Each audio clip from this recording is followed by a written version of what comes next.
Ang akin pong karanasan, ako po ay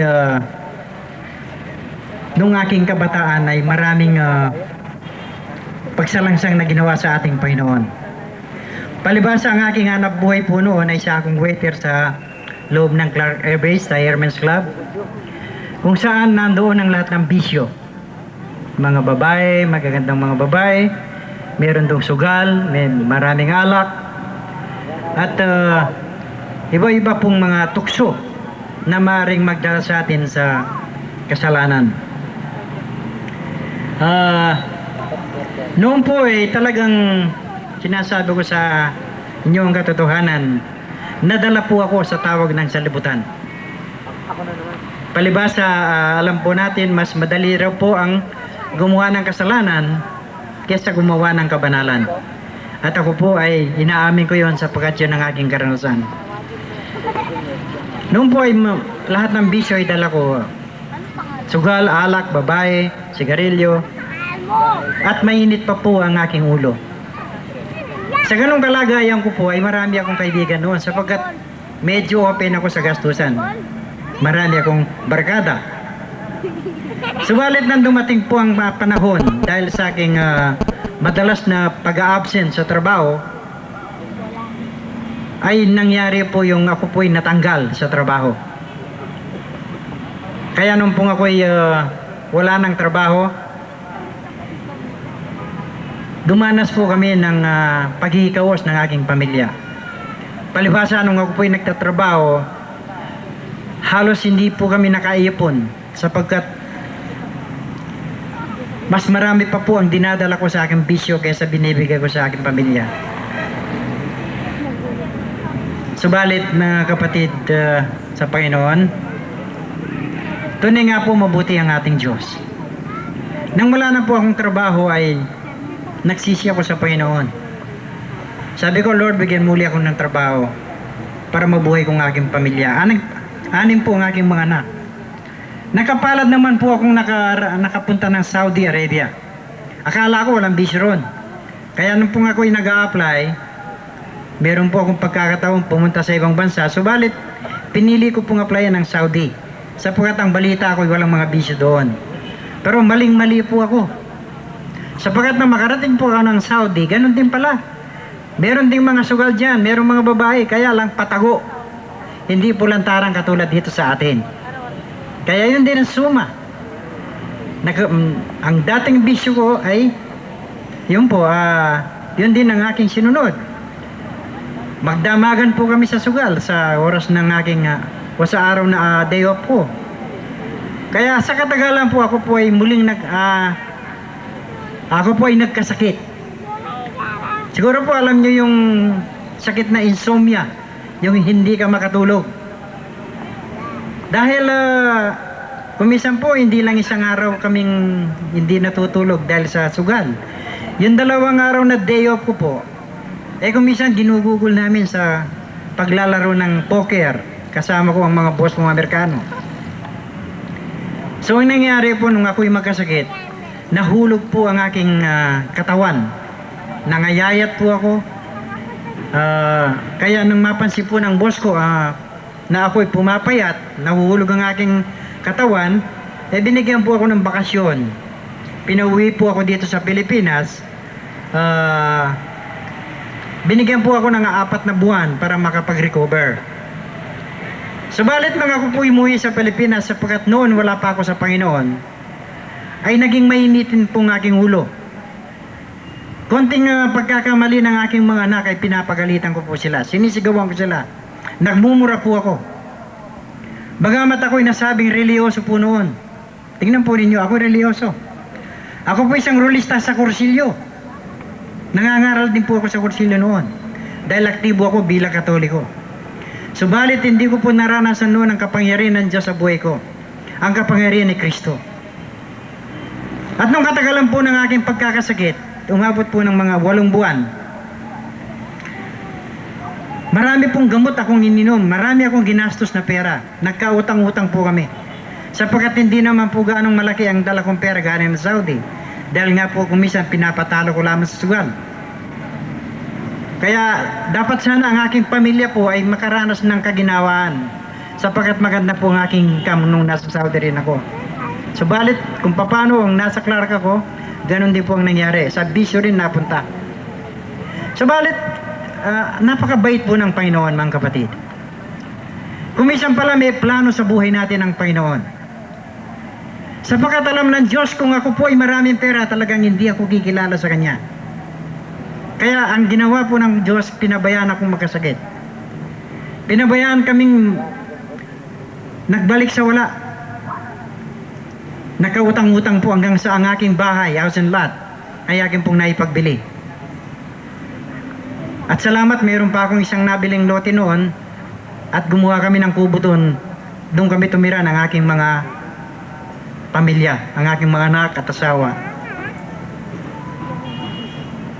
Sa katagalan po ng aking pagkakasikit, wala na, tinanggihan ko na po pati pagkain. Hindi na ako kumakain, nangayayat na ako. Ang akin dati pong weight, ang akin timbang ay 135 pounds, umabot lang po ng 80 pounds. Butot balat na po. Ang malaki na lang ang mga mata ko at ulo ko. At hindi na po ako makalakad. Pati ang pagtawag sa Panginoon, hindi ko na po ginagawa sapagkat sinisi ko pa ang Diyos. Yung pong masama eh. Ako ang may kasalanan ng Diyos ang aking sinisi. Sabi ko, kung tunay kang Diyos na mapagmahal, bakit mo ko pinabayaang magkaganito? Tingnan po ninyo. Subalit ang Diyos ay talaga pong napakabait. Sapagkat isang araw po, nagsugo siya ng 2 tao, isa pamangkin po ng aking misis. Sila po ay may dalang Biblia. Tinawag po ng ako ng aking mga anak. Sabi na, tay, meron kang bisita. Nagtaka po ako. Kasi magbuhat po nung wala na akong maitustos sa good time sa mga kaibigan ko. Eh, isa po silang nawala. Kaya nagtaka ako noon kung bakit meron. Sino nga ba yung napaligaw dito sa atin? Sabi ko sa kanila. Pinatuloy po sila ng aking mga anak. At ako po binuwat nila, dinala sa salas upang makausap po ang aking mga bisita. Sila po pala ay ng mga dating katulad ko rin. Dating mga bisyong mga tao. May mga bisyo na katulad ko na binago ng Panginoon. Kaya po nung mabalitaan nila na ako'y nagkaganon, kaya ako po'y kanilang dinalaw at pinakilala sa akin ng Diyos na buhay sa pamamagitan po ng Biblia. Nung po marinig ko ang mga salita ng Diyos, talagang tinamaan po ako, umiyak ako. Sa harap ng aking mga bisita, sinabi po ng aking, yung pamangkin po ng misis ko, Uncle, sabi niya, kung isusuko mo ang iyong buhay sa Panginoon, sabi niya, kung bibigyan mo ng pagkakataon na siya ay makilala mo siya, sabi niya, at tanggapin mo sa iyong puso bilang Lord and Savior. Sabi po ng aking pamangkin, ay pagagalingin ka ng Panginoon. Alam po ninyo, ang dama kong iniinom na gamot, hindi ako gumagaling. Subalit ng araw na iyon, nang po ako i-lay hands nila, puri ng Panginoon. Sa harap po nila talagang naramdaman ko ang kapangyarihan ng Diyos sa aking buhay. Nanginig po ako, umiyak ako, umagulgol na parang bata. At bigla na lang po akong lumakas. Alam po ninyo yung insomnia, yung hindi natutulog. Inaabot po ako ng madaling araw na walang tulog. Subalit ng araw na yon, nung umalis po sila, binigyan ako ng Biblia. Nagbasa ng Biblia, nakatulog po ako. Nang umaga po, nagulat ang aking pamilya sapagkat nakasubsob ako doon sa lamesa. Akala po nila patay na ako. Kasi alam nila hindi naman ako natutulog doon eh. Sa pagbabasa ko po ng Biblia, nakatulog ako doon sa lamesa. Kaya mula ng araw po nung yun ay lumakas ng aking katawan. At ako'y sumama sa mga Bible study sapagkat unti-unti na po akong lumalakas. Doon ko po na naranasan ang kapangyarihan ng Diyos. Napakabait po niya. Sapagkat nang ako po'y mangako sa Panginoon, Lord, kung dadagdagan mo pa ang aking buhay, maglilingkod ako sa iyo. Subalit nagsimula po ng araw na yun na ako'y kumilala sa Diyos. Nagsimula naman po ang ibang bahagi ng aking buhay. Nang magbalik loob ako sa Diyos, Hindi po naniwala ang aking asawa at ang aking mga anak. Sapagkat alam nila, nung ako'y nasa kursilyo, nagbago ako 2 buwan lang. Pagkatapos ng 2 buwan, nagbalik na naman po ako sa dati kong ugali. Yung maraming bisyo. Subalit, dito po sa pagkakataon ito mga kapatid, ito po ang ibig kong ipagpatutuo sa inyo. Iba pala kapag ang Diyos ang bumago sa iyo. Nung po nagbago ako sapagkat emotion lang, binago ko ang aking sarili. Hindi na ako sabi ko, hindi na ako magsusugal, hindi na ako magna-nightclub, hindi na ako mangangabaret, mga bisyo ko, iwanan ko na. O patutuo yan, 2 buwan. Pero nagbalik din po ako sa dati. Subalit, nang ang Panginoon po ang kumilos sa buhay ko. Nang siyang bumago sa buhay ko, unti-unti lahat po ng aking mga bisyo nawala. Yung pong insomnia ko, nawala. Yung pong, ako po noon maraming sakit, hindi lang yun eh. Meron akong eczema. Yung pong hindi gumagaling, namamaga ang aking kamay, pati pa ako minsan hindi ako pwedeng magsapatos. Inalis din po ng Panginoon. Ayan, malinis po ang aking mga kamay. Nakikita nyo, wala na po. Pati pa ako yan, nakakapagsapatos na ako. Ganyan po kabait ang ating Panginoon. Kung tayo po ay magtitiwala sa Kanya, alam ko po ang aking karanasan ay mararanasan din ninyo. Kayong nangangailangan ng kagalingan. Kayo pong nangangailangan ng bagong buhay. Kung hindi nyo kayang mabago ang inyong mga bisyo, ang inyong karamdaman hindi mapagaling ng mga doktor, meron po tayong Jesucristo, ang Diyos na buhay, na kaya ng pagalingin ang anumang uri ng karamdaman. Pati ang ating mga kaluluwa, mga kapatid, ay kaya niyang linisin at baguhin ang ating espiritu. Napakabuti po ng Panginoon. Kaya sa gabing ito, wala po akong ibang tinataas, pinupuri, pinaparangalan sa aking buhay, kundi ang ating buhay na Diyos, ang ating Panginoong Jesucristo. Amen! Palakpakan po natin ang ating Panginoon. Purihin ng Diyos. Nawa nagbigay po ng kalakasan sa inyo mga kapatid, ang aking patutuo. Nawa marunong po tayong matuto tayong magtiwala sa Diyos. At tayo po kung binigyan tayo ng gift ng kaloob ng Diyos na maglingkod po tayo sa Kanya. Sapagkat alam natin, ang ating buhay ay pansamantala lamang. Ang mahalaga po ay yung isang buhay na tunay, na buhay na walang hanggan. Yung po hinihanda ng ating Diyos doon sa langit para sa atin. Palakpakan po natin ang ating Panginoon. Praise the Lord! Hallelujah! Purihin ang ating dakilang Diyos. Thank you, Lord.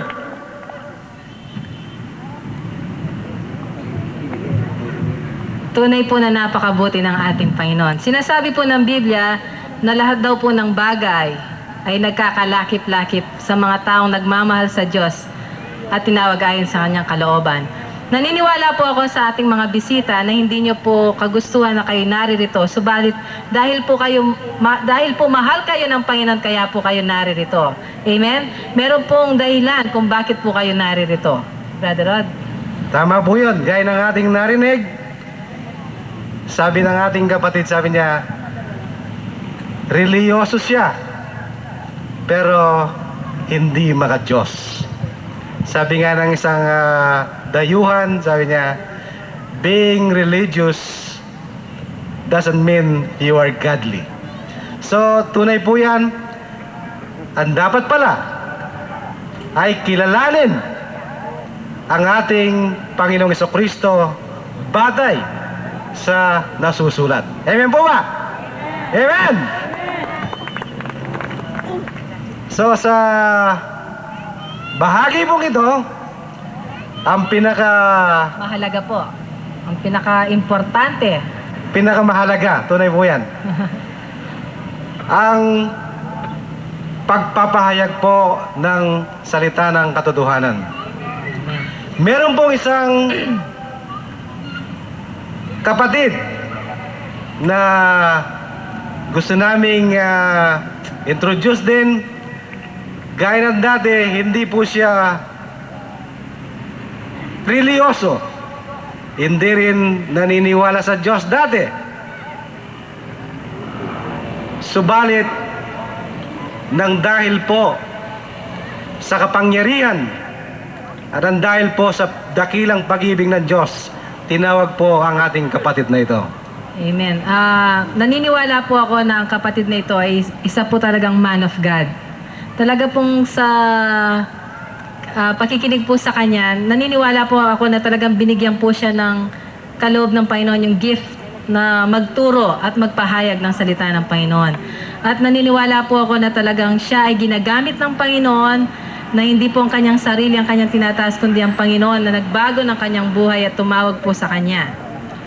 Mula po nung tawagin po siya ng Diyos, marahil ipapatutuo niya sa bahaging ito noong 1979. Hanggang ngayon, siya po ay walang tigil na naglilingkod, nagpapahayag ng buong katotohanan ang mga salita ng Diyos.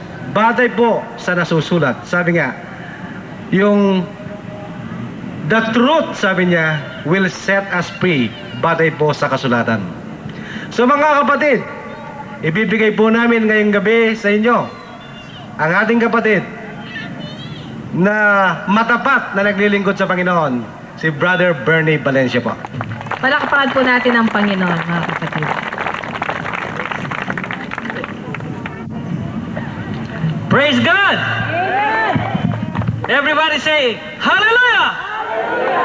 Buhay po ba ang ating Diyos? Buhay ba ang ating Diyos?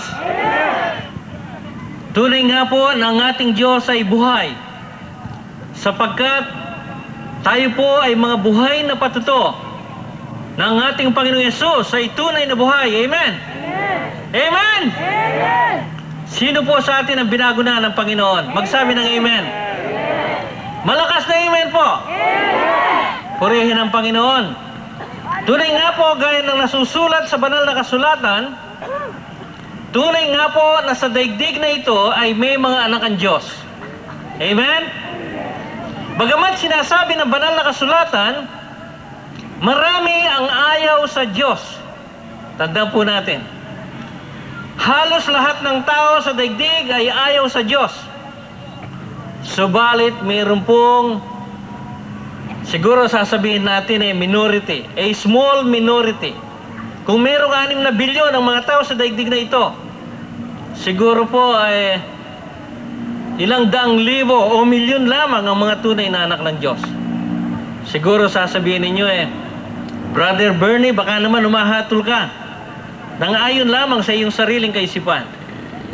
O Brother Bernie, baka sasabihin ninyo umahatol ka sa mga bagay na hindi mo naunawaan.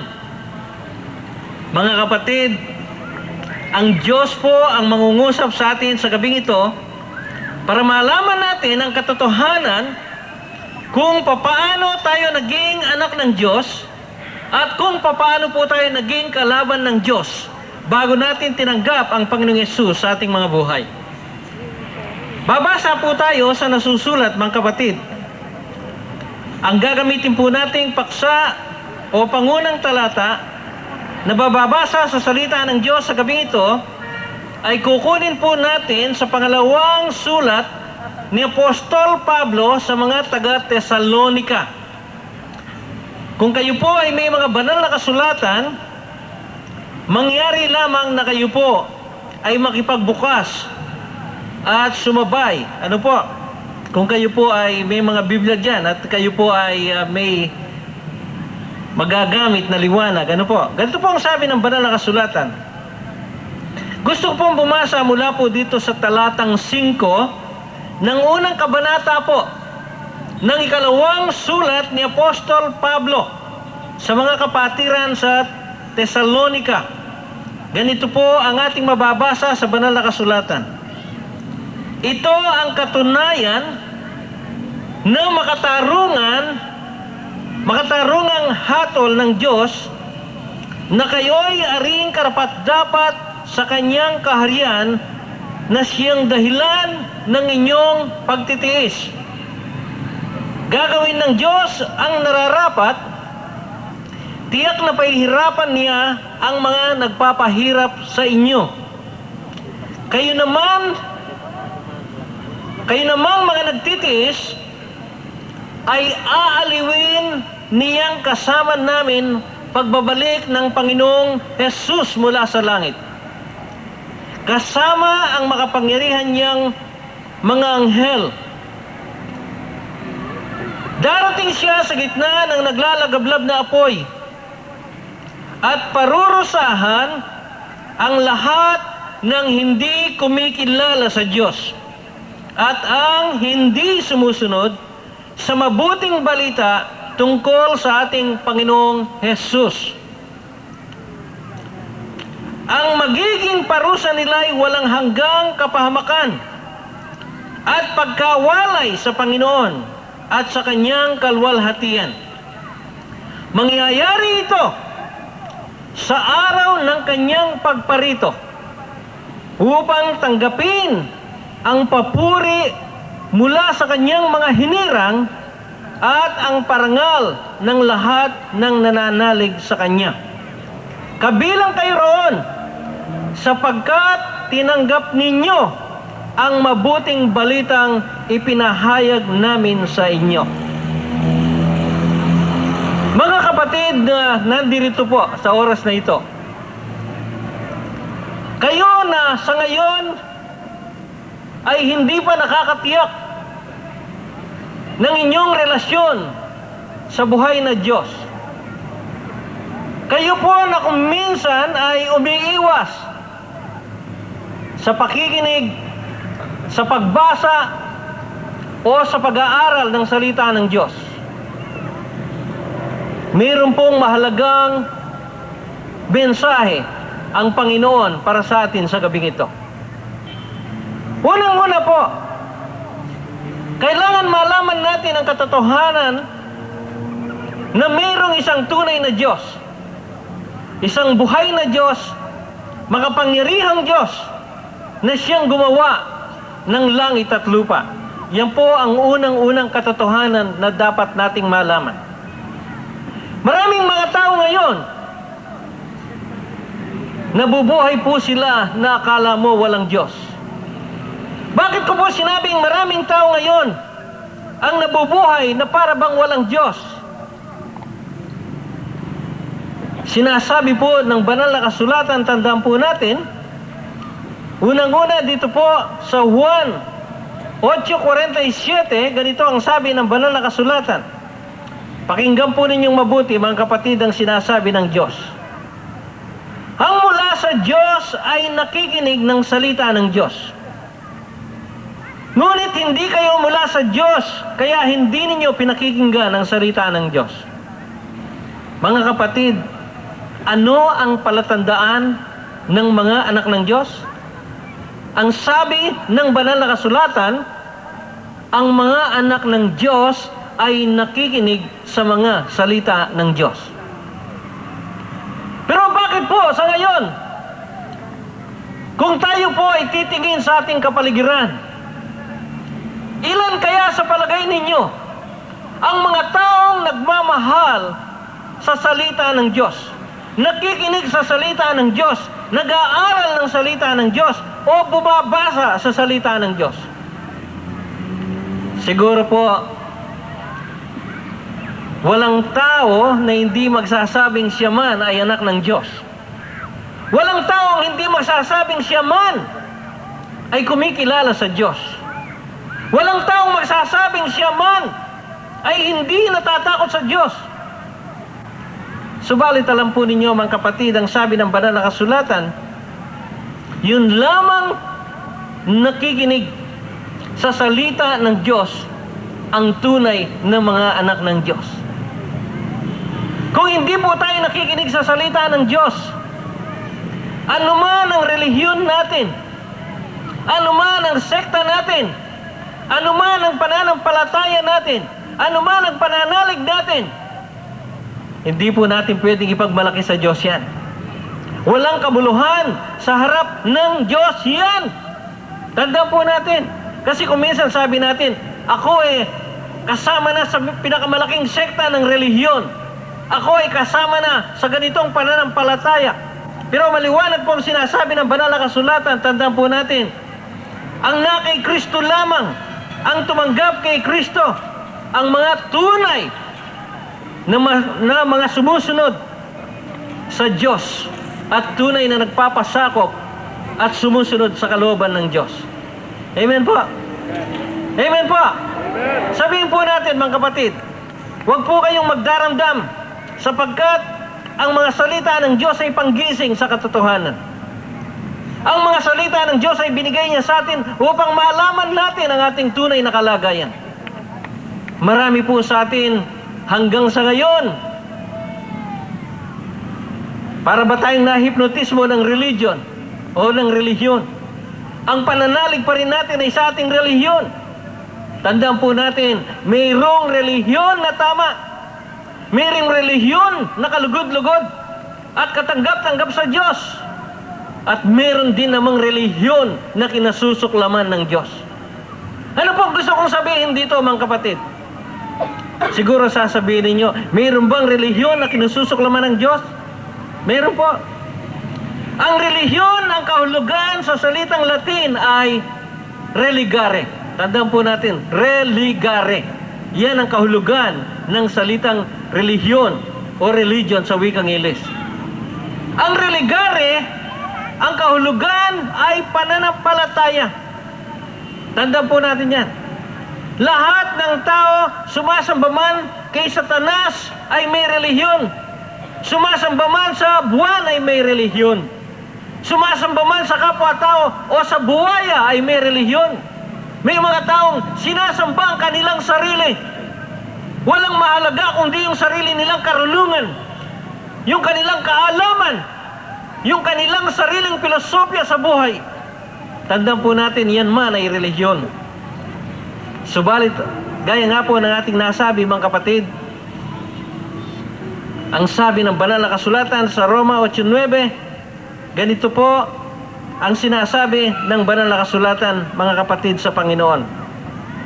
Babasahin po natin, ganito ang sinasabi ng banal na kasulatan. Pagmasdan po ninyo.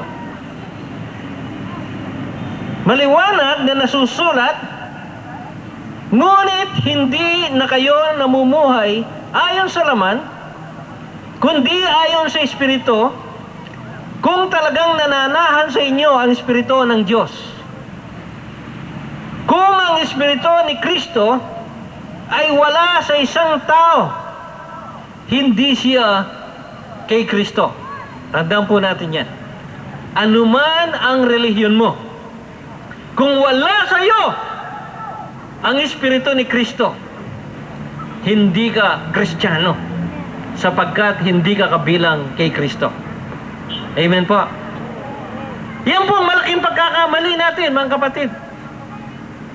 Kung minsan, pinangungunahan natin ang Diyos.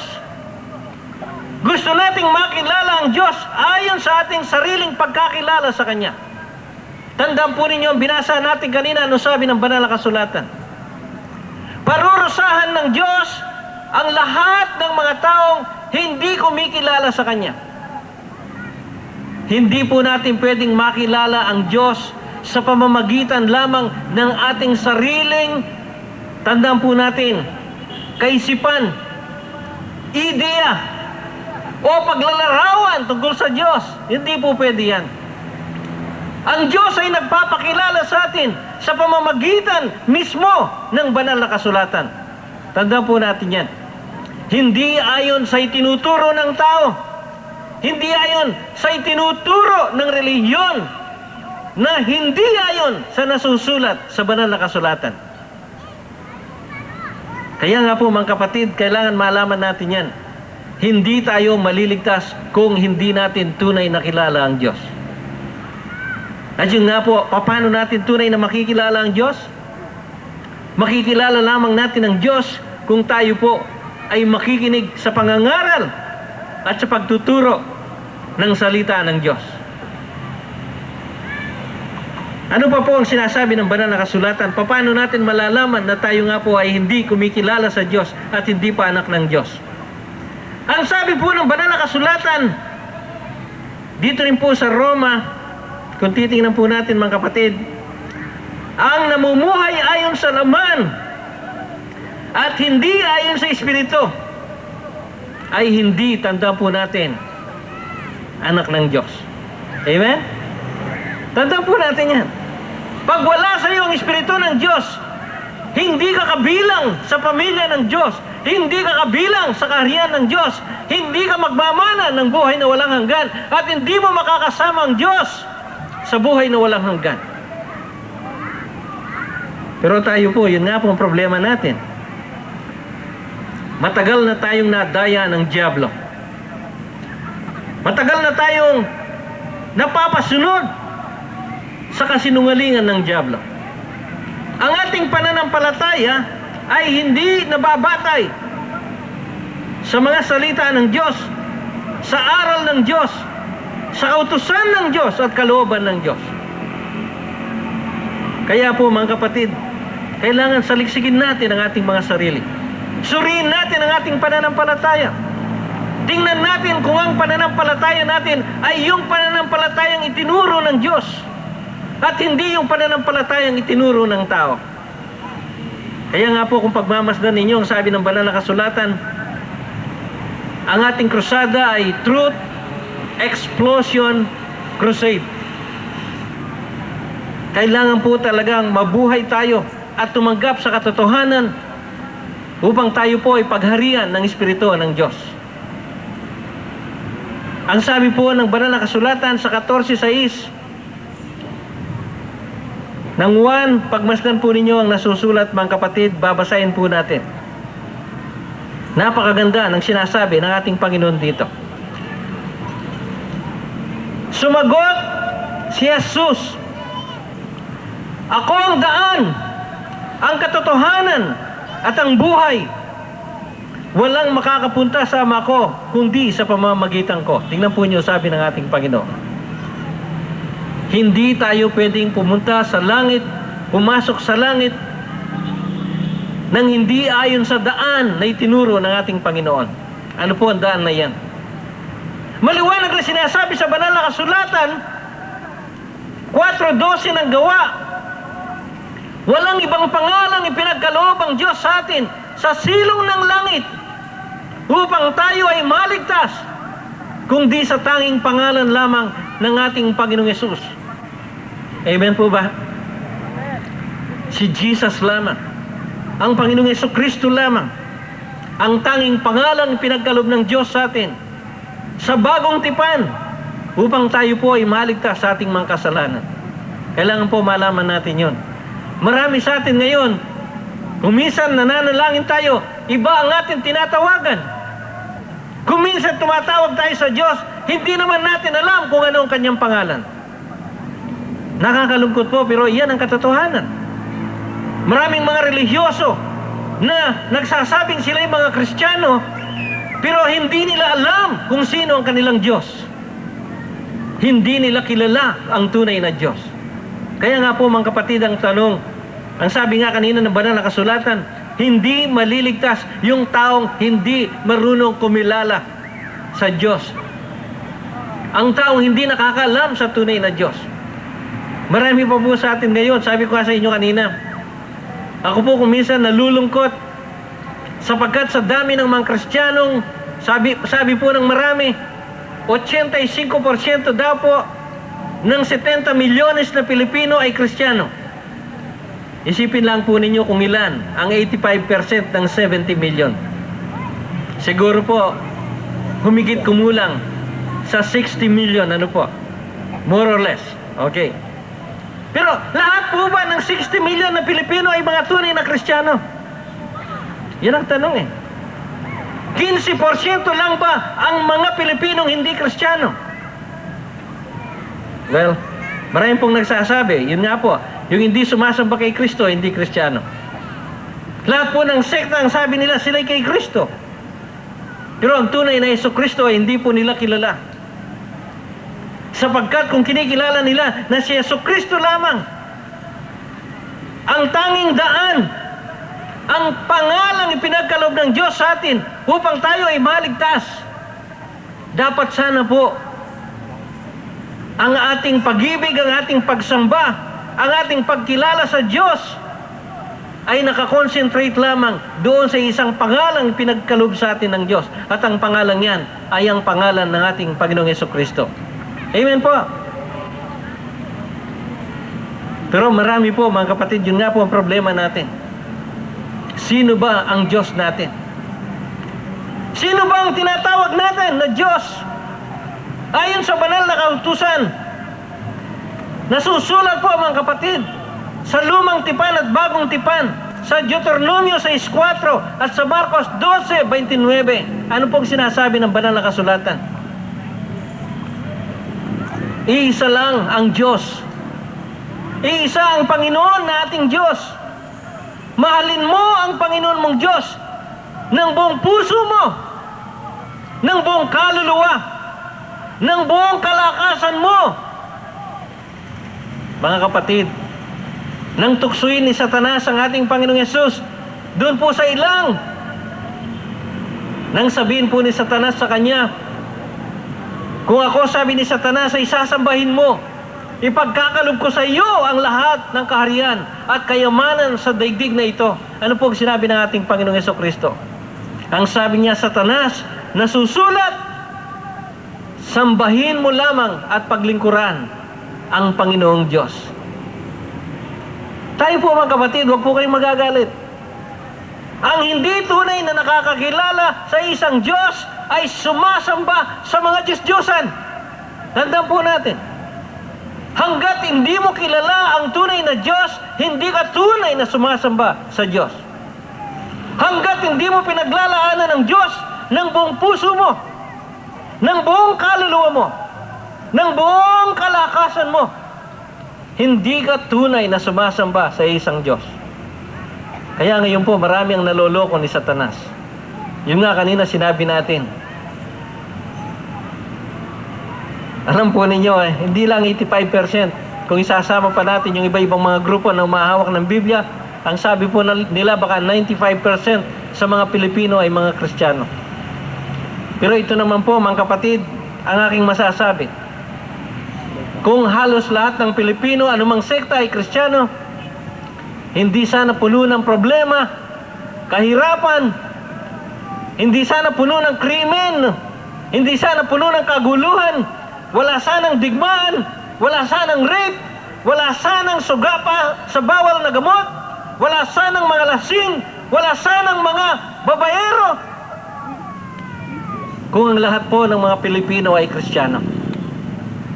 Pero ano pong nakikita natin? Kung halos lahat ng Pilipino ay anak ng Diyos, bawat bahay makikita natin si Jesucristo ang kanilang itataas. Kung ang bawat Pilipino ay Kristiyano, makikita natin sa bawat sambahayan ang Biblia, ang salita ng Diyos. Kung talagang bawat Pilipino ay Kristiyano, ang makikita natin sana sa bawat sambahayan ay pag-ibig, pagkakaisa sa pag-ibig ng Diyos, pagkakaunawaan, pagbibigayan, at yun nga po, pagsamba sa isang Diyos. Pero yun nga po ang problema natin ngayon.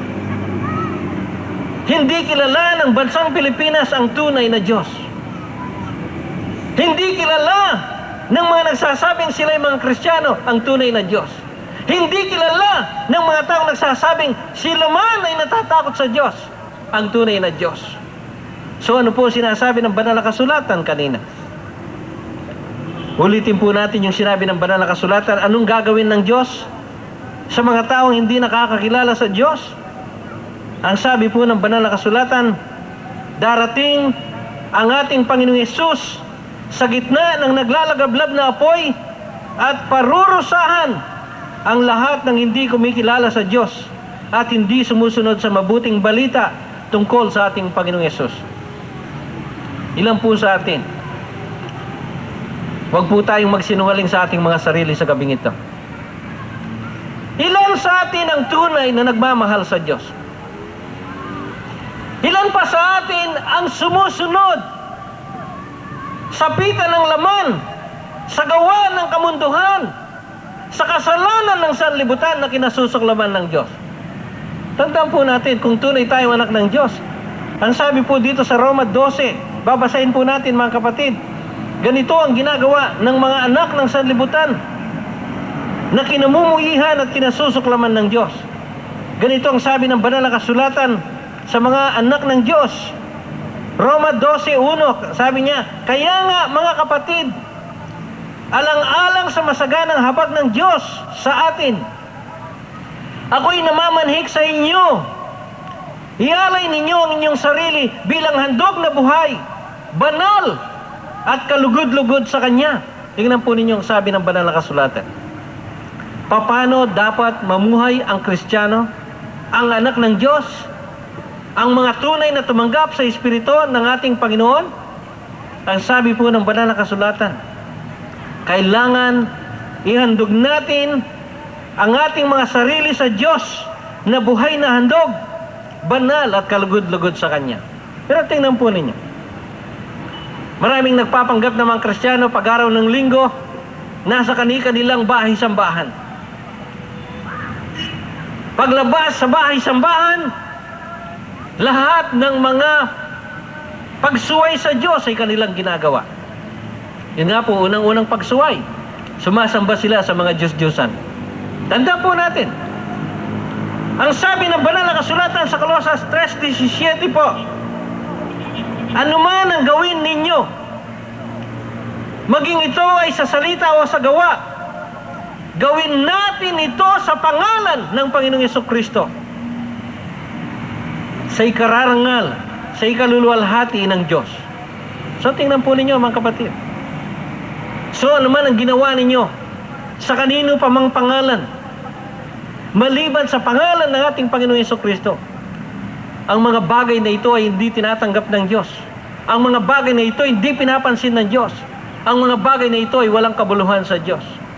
So paano po natin pwedeng maihandog ang sarili natin na isang handog na buhay sa Diyos? Yun nga po mga kapatid. Ang sabi po dito sa Korinto, may babasahin po ako dito sa inyo. Napakaganda po ng sinabi ng banal na kasulatan dito mga kapatid. Pangalawang Korinto, kabanatang 13 at talatang 5, ganitong nasusulat. Tiyakin ninyong mabuti kung kayo'y namumuhay ayon sa pananampalataya. Subukin ninyo ang inyong sarili. Hindi ba ninyo nadaramang sumasa inyo si Kristo Jesus, maliban na lang kung kayo'y mga itinakwil? Tingnan po niyo sabi ng banal na kasulatan. Para maihandog natin ang ating mga sarili na banal, kalugod-lugod sa Panginoon, ang gawin po natin, unang-una, yun nga po, yung pananampalataya natin ay dapat nating suriin. Amen? Saan ba nakabase ang pananampalataya mo? Sa salita ng Diyos? Sa Diyos at sa salita ng Diyos? O yun nga po, sa gawa ng tao at itinuturo ng tao? Okay? Kailangan po mag-isip-isip tayo mga kapatid. At doon po, itutuloy po natin yung Roma, ano po? 12:2, at ang sabi ng Panginoon, paano po tayo pwedeng mahiwalay sa gawa ng sanlibutan? Ganito po sabi ng banal na kasulatan. 12:2. Huwag kayong umayon sa takbo ng mundong ito. Ang mga tunay na anak ng Diyos po, hindi nakikisang-ayon sa takbo ng sanlibutan ito. Ano pong gustong sabihin ng banal na kasulatan dito? Magbago ng isip upang mapatid ninyo ang kalooban ng Diyos. Kung ano ang mabuti, nakalulugod sa Kanya, at talagang ganap. Yan po sabi ng banal na kasulatan. Huwag tayong aayon sa takbo ng mundong ito. Ano pong gustong sabihin ng Panginoon doon? Bilang mga Kristiyano ba, kung ang mga tao sa daigdig ay kumakain sa McDonald's, huwag tayong kakain sa McDonald's? Yung ba mga kapatid? Kung sila ba'y kumakain ng manok sa KFC, bawal sa mga Kristiyano ang kakain sa KFC? Yung po bang gustong sabihin ng banal na kasulatan? Hindi po. Ganito ang sinasabi po mga kapatid ng banal na kasulatan. Efeso 4, ganito ang sabi po ng banal na kasulatan, simula sa talata. Sa ngalan ng Panginoon, ito ang sinasabi ko at ginigit. Huwag na kayong mamuhay na gaya ng mga hentil. Walang kabuluhan ang kanilang iniisip. Tingnan po ninyo. Sino ba ang mga hentil? Ayon po sa banal na kasulatan sa Lumang Tipan, Pag hindi ka Hudyo, maging ikaw ay Amerikano, Hapon, Inchik, Pilipino, Australiano, pag hindi ka Hudyo, ikaw ay isang hentil sa harapan ng Diyos. Amen? Ngayon, sa bagong tipan, kung ikaw ay Kristiyano, hindi ka na hentil. Sapagkat ang mga Kristiyano ay mga spiritual na Hudyo. At ang sabi ng Panginoon dito, huwag na kayong mamuhay na gaya ng mga hentil. Walang kabuluhan ang kanilang iniisip. At wala silang pangunawa dahil sa kanilang kamangmangan at katigasan ng ulo. Wala silang bahagi sa buhay na kaloob ng Diyos. Tingnan po ninyo mga kapatid. Pero kung titingnan po natin at tatanungin natin ang lahat ng tao, lahat ng mga Pilipino, kahit sinong makasalubong natin dyan, kahit sinong makausap natin dyan, wala pong papayag na hindi sila anak ng Diyos. Hindi nila aminin na sila'y hindi anak ng Diyos. Pero tingnan po ninyo ang sinasabi ng banal na kasulatan. Wala silang bahagi sa kaloob ng Diyos. Wala sa kanila ang pangunawa tungkol sa Diyos at wala rin sa kanila ang buhay na walang hanggan. Wala sa kanila ang Espiritu ng Diyos. Ano pa po ang kanilang ginagawa? Sila'y nagumon sa kahalayan at walang kahihiyan, kauntiman. Wala na silang inaatupag kundi pawang kalaswaan. Yan po sinasabi ng banal na kasulatan. Alam po ninyo, makikita raw natin unang-una sa pananalita ng tao kung siya'y anak ng Diyos o anak ng Diablo. Amen po? Paano natin malalaman na anak ng Diyos? Well, ang sabi po ng banal na kasulatan, ang mga anak ng Diyos, ang bukang bibig nila ay ang Diyos, ang ating Panginoong Jesucristo. Ang mga anak ng sanlibutan, ang kanilang bukang bibig ay mga gawa ng sanlibutan, mga kamunduhan. Amen po ba?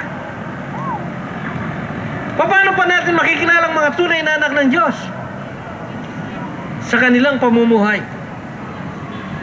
Ang mga anak ng Diyos ay sumasamba sa Diyos, nananalangin sa Diyos, nakikinig sa mga salita ng Diyos, at naglilingkod sa Diyos.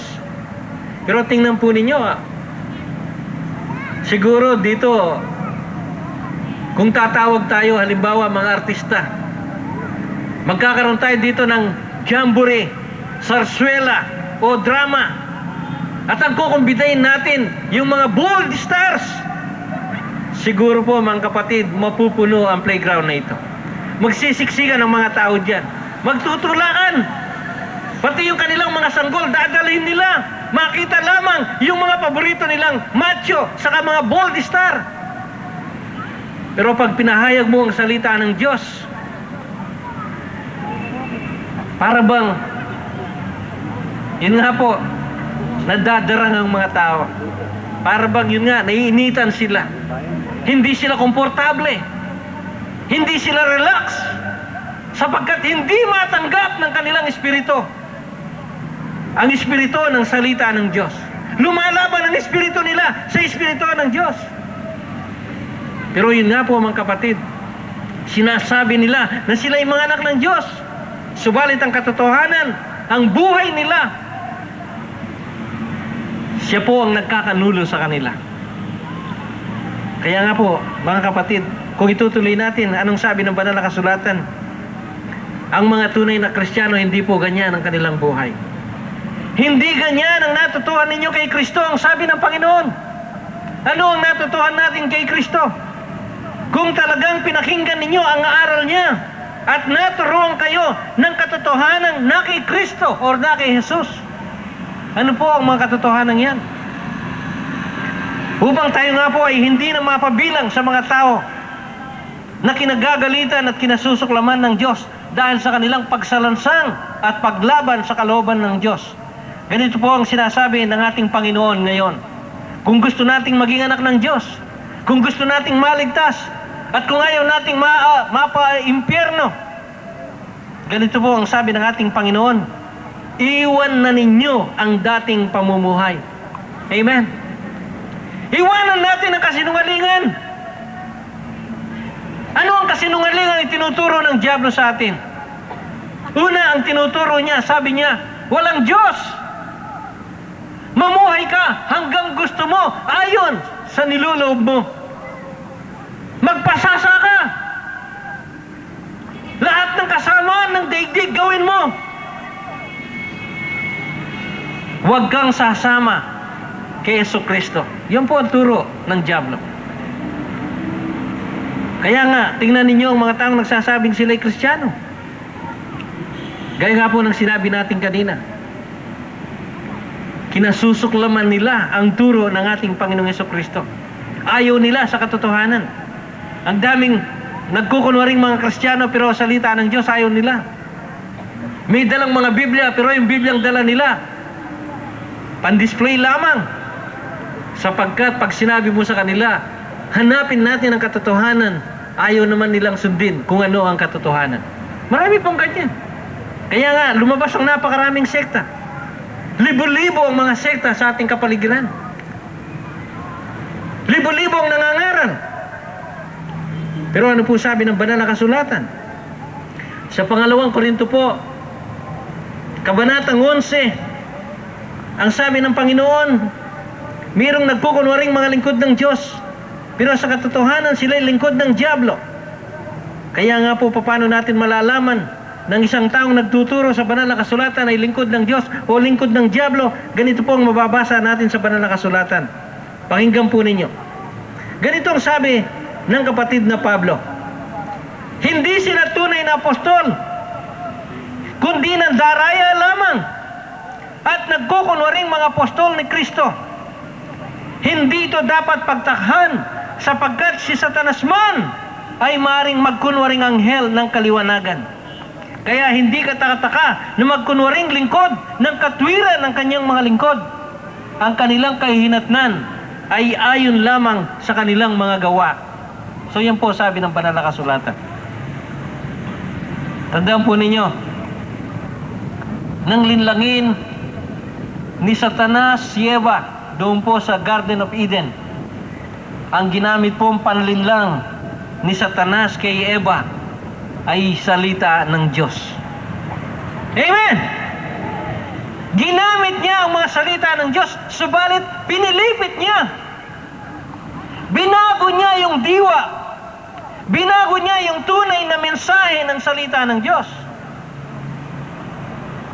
Ganun din po ngayon, mga kapatid. Marami sa atin nalilinlang sapagkat ayaw nating sundin ang salita ng Diyos. Ayaw nating sumunod dito sa pangaral ng ating Panginoon. Kaya anong sabi ng Panginoon dito? Itutuloy po natin. Hubarin na ninyo ang inyong dating pagkatao na napapahamak dahil sa masamang pita. Ano po ang gusto ng tao sa daigdig na ito? Tandaan po natin, ang tao, ang likas na tao, unang-una ay mapagmataas. Puno po ng pride. At tandaan po natin, ang pinakamalaking o ang kasalanang nagagawa halos ng lahat ng tao ay pride. Paano po tayo may pride? Pag ang Diyos ay hindi natin kinilala, tayo po ay may pride. Kung tayo po ay ayaw magpasakop sa salita ng Diyos, tayo po ay may pride. Kung tayo po ay ayaw sumunod sa kalooban ng Diyos, tayo po ay may pride. Mapagmataas, ayaw kumilala sa Diyos, ayaw magpakumbaba sa Diyos. Ang sinusunod natin ay sariling kaisipan, damdamin at kalooban. Hindi kung ano ang kalooban ng Diyos para sa buhay natin. Ganyan po ang karamihang tao na nabubuhay sa daigdig na ito. And yet, yun nga po mga kapatid, ang sabi nila sila'y Kristiyano. Kasinungalingan po yun. Malayo po sa katotohanan yun. Kaya nga, mag-ingat po tayo mga kapatid, sapagkat sabi ko nga kanina, libo-libo ang mga sektang Kristiyano na makikita natin sa ibabaw ng lupa. Subalit, paano po natin malalaman yung tunay? Doon po sa hindi. Ang sabi nga po ng ating Panginoon, malalaman natin yung mga nagkukunwaring apostol o lingkod ng Diyos sa pamamagitan ng kanilang mga gawa, sa pamamagitan ng kanilang pananampalataya, sa pamamagitan ng kanilang pagsunod sa ating Panginoong Jesucristo. Amen po. Amen! Amen! Amen po! Amen! So ano Ano po ang gustong mangyari ng Diyos sa buhay natin? Magbago na kayo ng diwa at pag-iisip. Tandaan po natin, kung ano ang turo ng Diyos, yun ang dapat nating gawin. Yun ang dapat nating ipamuhay. Hindi yung tradisyong nakamulatan natin o nakagisnan natin. Hindi yung tinuro ng magulang natin na taliwas sa aral ng Diyos. Amen po. Kaso ang problema po natin ngayon, sunod-sunuran lang tayo eh. Hindi po ba nyo napapansin ng mga Pilipino? Magaling, manggaya, sabi nga po. Gaya-gaya. Kung yung bang iba, sabi nga ng banal na kasulatan, malapad ang daan na papunta doon sa kapahamakan. Kaya marami po ang nakakasumpong noon. Ang mapapansin po natin sa maraming mga tao ngayon, sumasama sa isang sekta ng pananampalataya, hindi upang talagang sundin ang Diyos, hindi upang sundin ang Panginoon Jesucristo, hindi upang magpasakop sa Diyos at maglingkod sa Diyos. Hindi ba niyo napapansin sa mga telebisyon, ang daming kunwari sumusunod sa Diyos para lamang yung iba, ano ang kanilang motibo? Yung iba sabi nila, may sakit sila, gusto nilang gumaling ang kanilang physical na karamdaman. Yung iba maraming problema, kaya lang sumusunod sa Diyos dahil gusto nilang mawala yung problema sa buhay. Yung iba naman, naghihirap, kaya gusto nilang yumaman. Yung iba naman may problema sa asawa, sa mga anak, at gusto lamang nilang magkaroon ng solusyon. At pagkatapos gumaling ng kanilang karamdaman, pagkatapos nilang matugunan ang kanilang financial na pangangailangan, wala po yung kanilang relasyon, wala yung kanilang pagsuko, wala yung kanilang pagsunod sa ating Panginoong Jesucristo. Yung po ba ay katotohanan? Amen, yun po ay katotohanan. Kaya nga po, ang ating pahayag ngayon ay pawang katotohanan. Talagang ang natural na tao ay nabubuhay sa kasalanan. At ang sabi ng banal na kasulatan sa 6:23 ng Roma, ang bunga ng kasalanan ay kamatayan.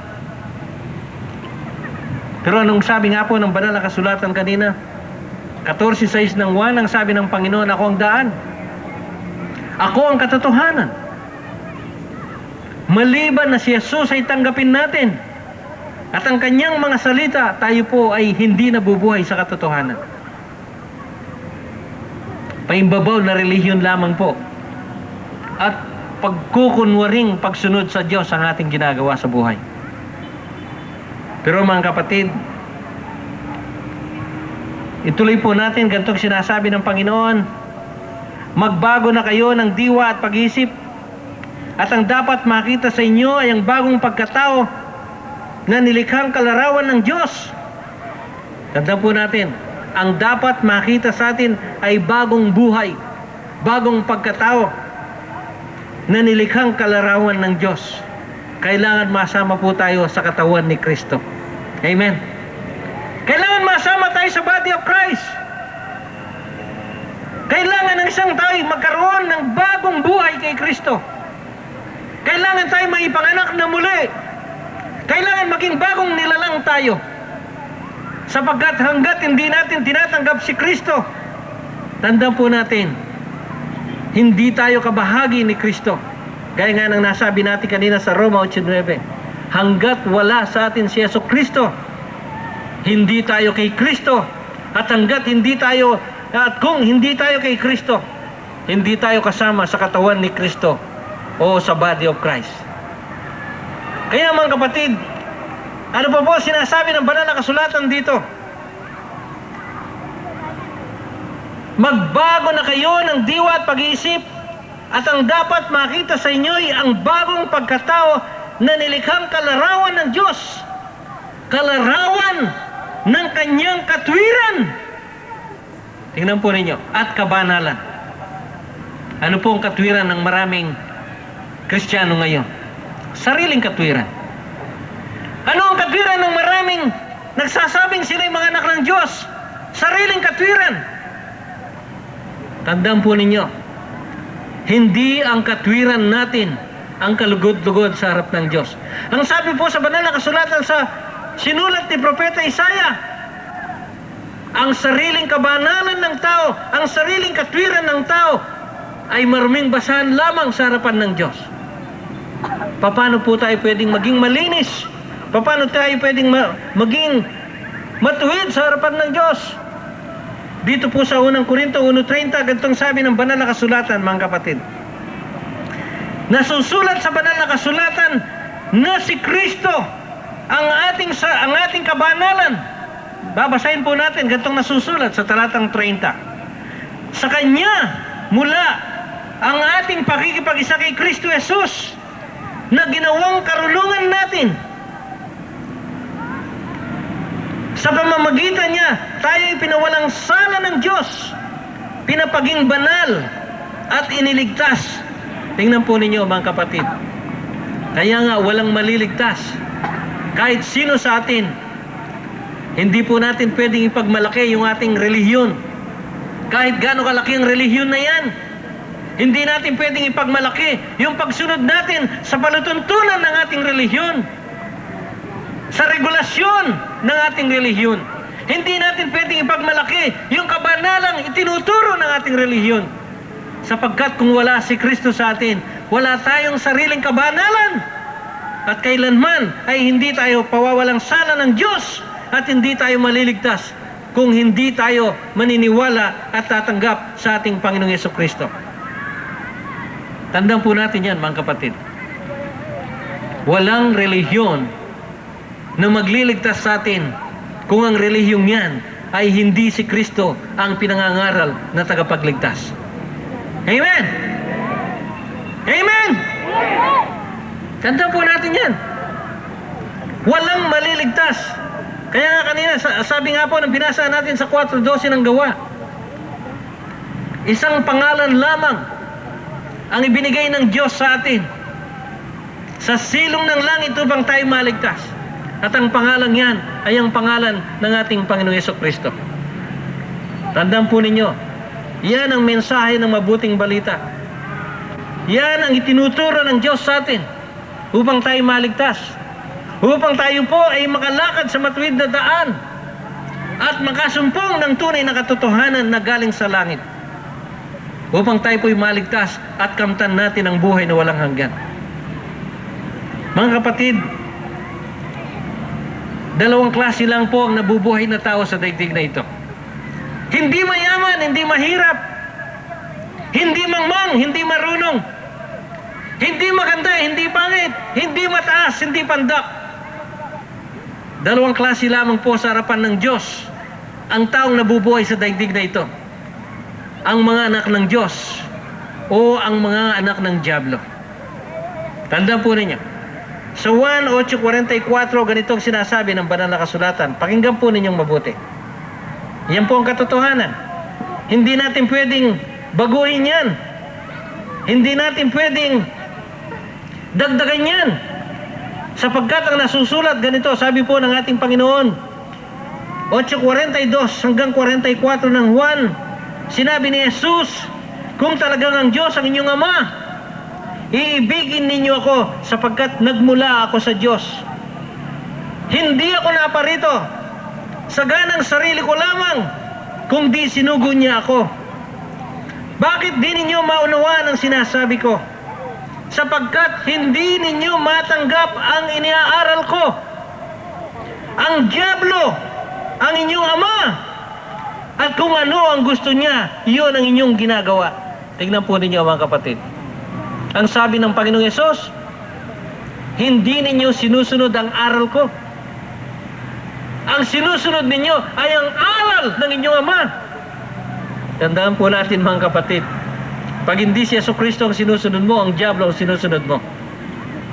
Yung iba sabi nila kung hindi aral ng Diyos, aral ng tao. Hindi po totoo yun. Aral ng Diyos o aral ng Diablo. Kung paano ang Diyos ay tumawag ng mga apostol, mga propeta, ebanghelista, mga guro, o mga pastor, ang Diablo man ay gumagamit ng mga tao. Yun nga po, nagkukunwaring mga lingkod ng Diyos.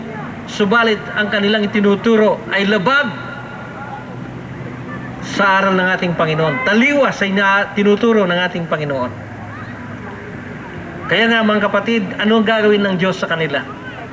Ano ang gagawin ng Diyos sa mga nagtuturo ng kapahamakan, ng kasinungalingan? Ang sabi po ng banal na kasulatan dito po sa Mateo 15, may babasahin ako sa inyo. Kung ang isang bulag ay umaakay sa kanyang kapwa bulag, ang sabi po ng ating Panginoong Yesus, kapwa sila mahuhulog dun po sa hukay. Ang gustong sabihin, kapwa sila mahuhulog dun po sa apoy ng impyerno. Ganito ang sabi ng banal na kasulatan. Ang sabi ng Panginoon, hayaan ninyo sila. Sila'y mga bulag na tagaakay. At kapag bulag ang umakay sa kanila, kapwa sila mahuhulog sa hukay. Gusto po ba nating mahuhulog sa hukay ng impyerno? Subalit mga kapatid, may sinasabi po ang banal na kasulatan, pwede nating iwasan ang apoy ng impyerno. Sa Mateo 11:28, ang sabi ng ating Panginoong Yesus, lumapit kayo sa akin, kayong lahat na napapagal at nabibigat ang lubha, at kayo ay pagpapahingain ko. Pasanin ninyo ang aking pamatok, at mag-aaral kayo sa akin. Ako'y maamo at mababang loob, at makasusumpong kayo ng kapahingaan para sa inyong kaluluwa. Sapagkat maginhawang dalhin ang aking pamatok, at magaan ang pasaning ibibigay ko sa inyo. Tignan po ninyo ang sabi ng banal na kasulatan. Tandaan po natin, ang Panginoong Jesucristo lamang. Walang iba. Kaya nga po, ngayon ang itatayo natin, ang itatanghal natin, ang pararangalan natin, ay walang iba kundi ang Panginoong Yesus. Ang Diyos na lumikha ng langit at lupa. Ang Diyos na ating tagapagligtas. Ang Diyos na siyang magpapalaya sa atin sa pagkaalipin sa karamdaman, pagkaalipin sa mga masamang espiritu, pagkaalipin sa kaguluhan ng buhay, pagkaalipin sa lahat ng kahirapan. Sapagkat kung kay Kristo Jesus tayo susunod, gaya po ng kanyang sinabi, tayo ay bibigyan niya ng kaginhawaan. Kaya nga po mga kapatid, sa gabing ito, marami sa inyo ang gustong pumunta sa langit. Hindi ninyo alam ang daan. Subalit sa gabing ito, narinig po natin sa salita ng Diyos na tanging ang Panginoong Jesucristo lamang ang daan, ang katotohanan, ang buhay na walang hanggan, at walang sino mang makakapunta sa langit, sa kaharian ng Ama, kundi sa pamagitan lamang niya, ng ating Panginoong Yesus. Kaya sa gabi ito mga kapatid, kayo po na nandyan, alam ko nandito kayo, sapagkat gusto ninyong makapakinig ng salita ng Diyos, sapagkat kayo man gusto ninyong masigurado, matiyak sa inyong buhay, na kung kayo ay tatawagin ng Diyos, at pag ang inyong katawan ay bumalik sa lupa na kanyang pinanggalingan, ang mga espiritu at kaluluwa naman ninyo ay pupunta sa Diyos na nagbibigay ng buhay na walang hanggan. Sa gabing ito po mga kapatid, alam ko meron pa sa inyo dyan na hindi pa lubos ang nakakatiyak sa inyong relasyon sa Diyos, sapagkat wala pa kayong relasyon, wala kayong buhay na relasyon kay Kristo Jesus. Alam lamang ninyo ang kanyang pangalan, nababanggit lamang ninyo ang kanyang pangalan, subalit sa katotohanan, si Kristo ay wala sa inyong puso, sapagkat nabubuhay pa kayo para sa inyong sarili, nabubuhay pa kayo para sa sanlibutan, at hindi kayo nabubuhay para sa ating Panginoong Jesucristo. Huwag po kayong magagalit mga kapatid. Ang sabi ni Pablo, at kung ako man ay nabubuhay, ako'y hindi na nabubuhay para sa aking sarili, kundi ako'y nabubuhay para kay Kristo na napako sa krus at namatay ng dahil sa akin. Mga kapatid, yan po ang tunay na anak ng Diyos. Yan ang tunay na Kristiyano. Hindi na nabubuhay para sa kanyang sarili, kundi siya'y nabubuhay para kay Kristo. At ang buhay na ipinamumuhay niya ay handog na buhay sa ating Panginoong Jesucristo. Tatanungin ko po kayo mga kapatid sa oras na ito. Alam ko, tayo pong lahat dito walang aamin na hindi tayo Kristiyano. Subalit ang katanungan ko sa inyo, Isinuko na ba ninyo ang buhay ninyo kay Kristo? Ipinagkaloob na ba ninyo ang kinabukasan ninyo kay Kristo? Isinuko na ba ninyo kay Kristo ang bisyo ninyo? Isinuko na ba ninyo kay Kristo ang ugali ninyo? Yung pananampalataya ninyo? Lahat ng mga gusto ninyo sa daigdig na ito, ang lahat bang yan ay pinagkaloob na ninyo kay Kristo?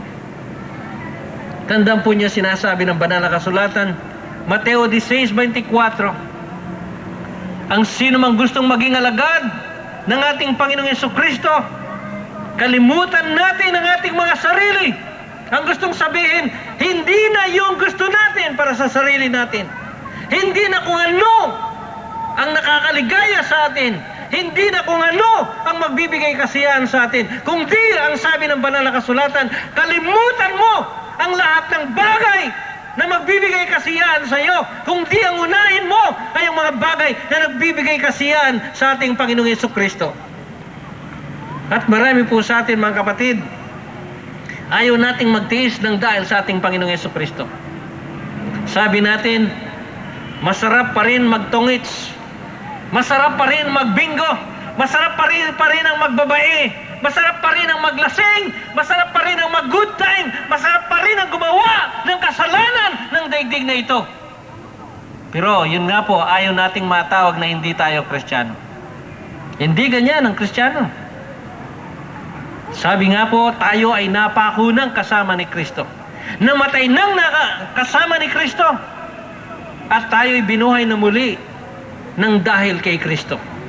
Kaya nga po mga kapatid sa gabing ito, sino sa inyo ang tunay, ang gustong maging tunay na Kristiyano? Hindi Kristyanuhan lamang. Hindi Kristiyano sa pangalan lamang. Hindi Kristiyano sa tawag lamang ng relihiyon. Kundi tunay na mga Kristiyano sapagkat sumusunod sa salita ng ating Panginoong Jesucristo. Sa gabing ito po mga kapatid, ang sabi ng banal na kasulatan, darating ang Panginoon sa gitna ng naglalagablab na apoy. Bukas makalawa, biglang darating ang ating Panginoong Jesucristo. Sino sa inyo ang nakakatiyak na kayo ay nasa ating Panginoong Jesucristo na? Sino pong nakakatiyak? Yun lamang sumusunod sa salita ng Diyos. Yun lamang nakikinig sa salita ng Diyos. Yun lamang may relasyon kay Kristo. Yung naglilingkod sa Kanya, yung nagpupuri sa Kanya, yung sumasamba sa Kanya, at yung gumagawa ng kalooban niya.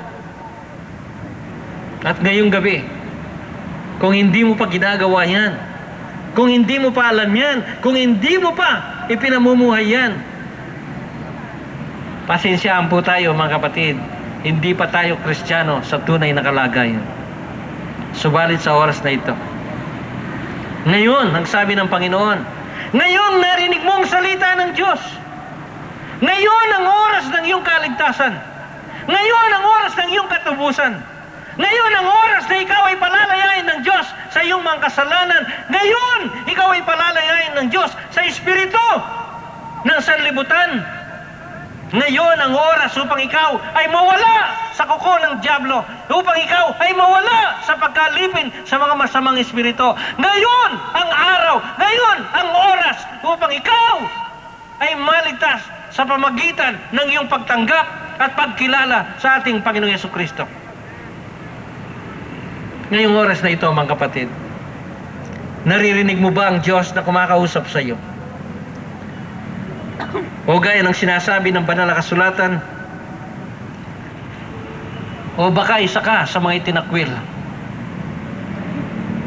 Pero ako po'y naniniwala na nandito tayong lahat sa gabing ito sapagkat mahal natin ang Diyos at gusto nating makasama ang Diyos sa buhay na walang hanggan. Ahamunin ko kayo ngayong gabi. Ahamunin ko kayo. Kung hindi pa ninyo tunay na nakilala ang Diyos, at kung hindi pa ninyo tunay na nasunod ang kalooban ng Diyos, maawa kayo sa sarili ninyo at tanggapin po natin ang ating Panginoong Jesucristo sapagkat kay Kristo Ang sabi nga po ng banal na kasulatan, ang lahat ng ating mga kasalanan ay patatawarin at kay Kristo tayo po ay tatanggap ng bagong buhay. Mga kapatid, meron po ba sa gabing ito na gustong tumanggap sa Panginoong Jesucristo? Lumapit ka rito, kapatid. Lumapit ka rito. Purihin po ang Panginoon. Purihin ang Panginoon! Meron pa bang gustong tumanggap sa Panginoong Yesus? Meron pa dyan? Wala po ba dyan? Meron po ba sa atin dyan na wala pa sa Panginoong Jesucristo? Okay? Gusto mong tanggapin si Kristo? Purihin ang Panginoon. Okay? Tayo pong lahat ay tumayo sa oras na ito. Brother Ernie, Brother Rod, halikayo kapatid. Pag-pray ka namin dyan, halikayo pa. Gusto mong umakyat? Halikayo. Gusto raw niya kong halikayo. Pag-pray po natin siya. Purihin ng Panginoon. Please, salalayan po natin siya.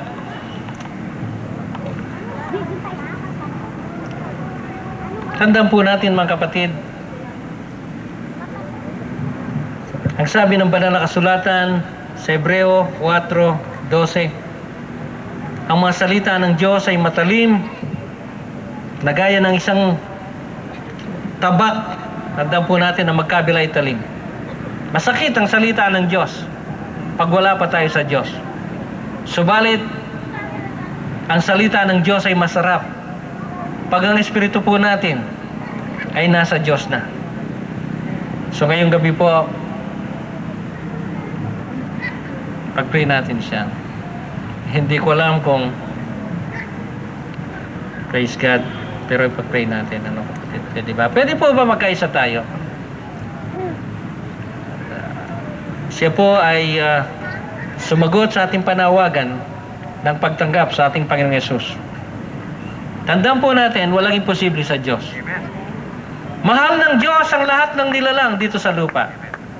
Tandaan po natin, sino mang tao, sabi ko nga kanina, marunong o mangmang, mayaman o mahirap, may pinag-aralan o wala, ang lahat ng lumalapit kay Jesus ay hindi tinatakwil ng ating Panginoong Yesus.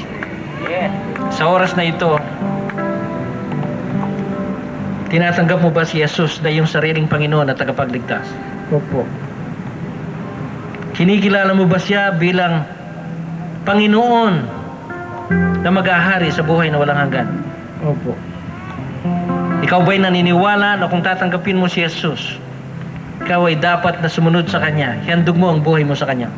Inahando ko po ang buhay ko po sa kanya. Sa pangalan ni Jesus, tayo po'y magkakaisa. Dalangin natin siya, mga kapatid. Anong pangalan mo? Sammy Medina po. Sammy Medina. Opo. Okay, Sammy Medina. Pagkamatay ng aking pamangkin na si Medong, Sige, pagpa-pray po natin. Pwede ba tayo magkaisa? Sige, pagpa-pray ka namin. Sige na. Sige na, pag-pray ka namin. ang kanyang kaluluwa po na si Medong ang aking pamangkin. Kaya sa kanyang buhay na walang hanggang na ako ay tumatangkilik bilang angkin niya ako, na ako ay humingi ng dispensa sa kanya.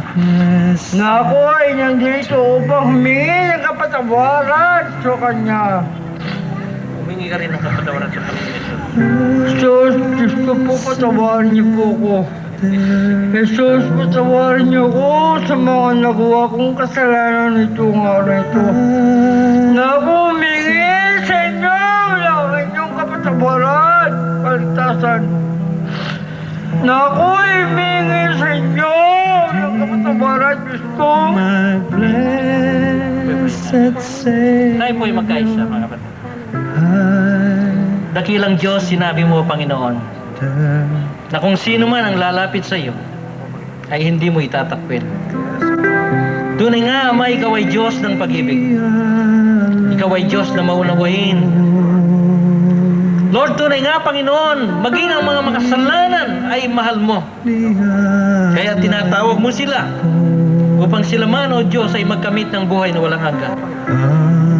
Ama, sa oras na ito, Panginoon, nandito ang iyong anak. Lord, ano man ang kanyang nagawang kasalanan, narinig mo, Panginoon, siya'y nagsisisi. Humihingi ng kapatawaran sa kanyang mga nagawang kasalanan.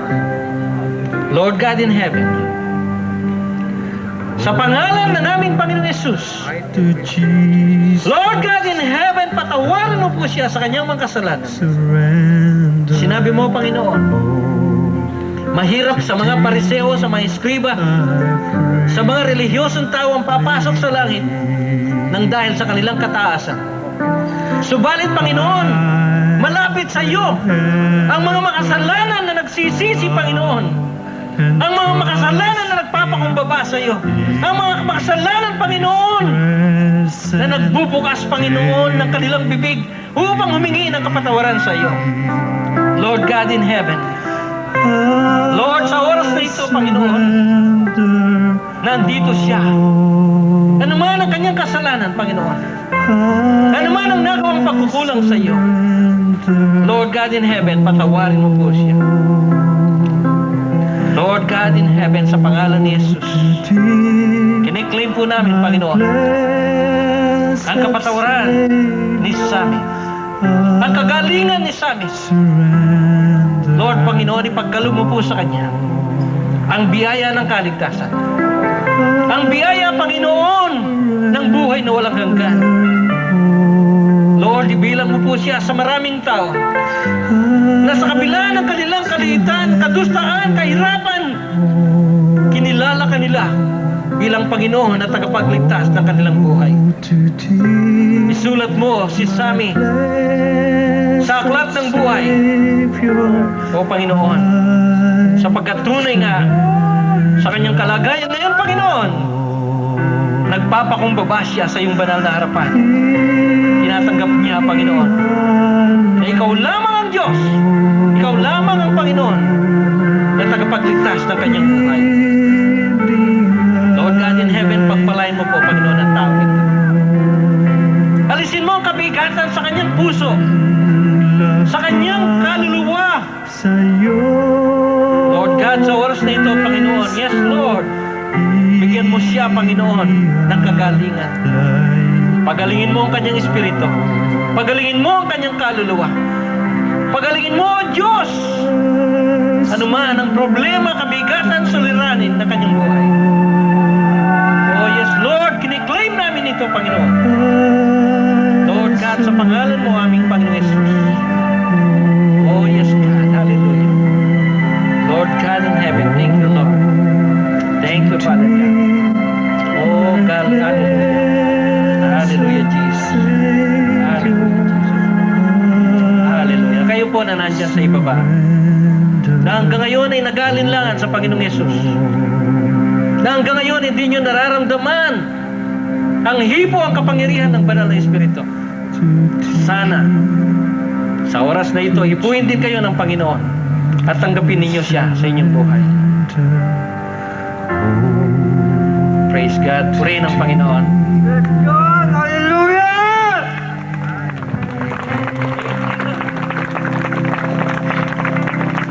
I will ever love and trust Him in His present daily life. Tayo pong lahat sumunod sa awiting ito. Brother John, go ahead. I surrender all. I surrender all. Praise God. Hallelujah. Purihin po, Panginoon. Oh, to Thee, my blessed Savior, I surrender all. Praise God. Inialay ko. Inihalay na ba ninyo ang buhay niyo kay Kristo? Inialay O hanggang ngayon, nagdududa pa kayo? Mga kapatid, darating ang araw ang lahat sa'yo. nang pagdududa ninyo man. Subalit sa oras na ito, kung iangay ninyo kay Kristo ang buhay ninyo, kung isuko ninyo kay Kristo ang buhay ninyo, gaya ng sinasabi ng banal na kasulatan, tayo patatawarin ng Diyos,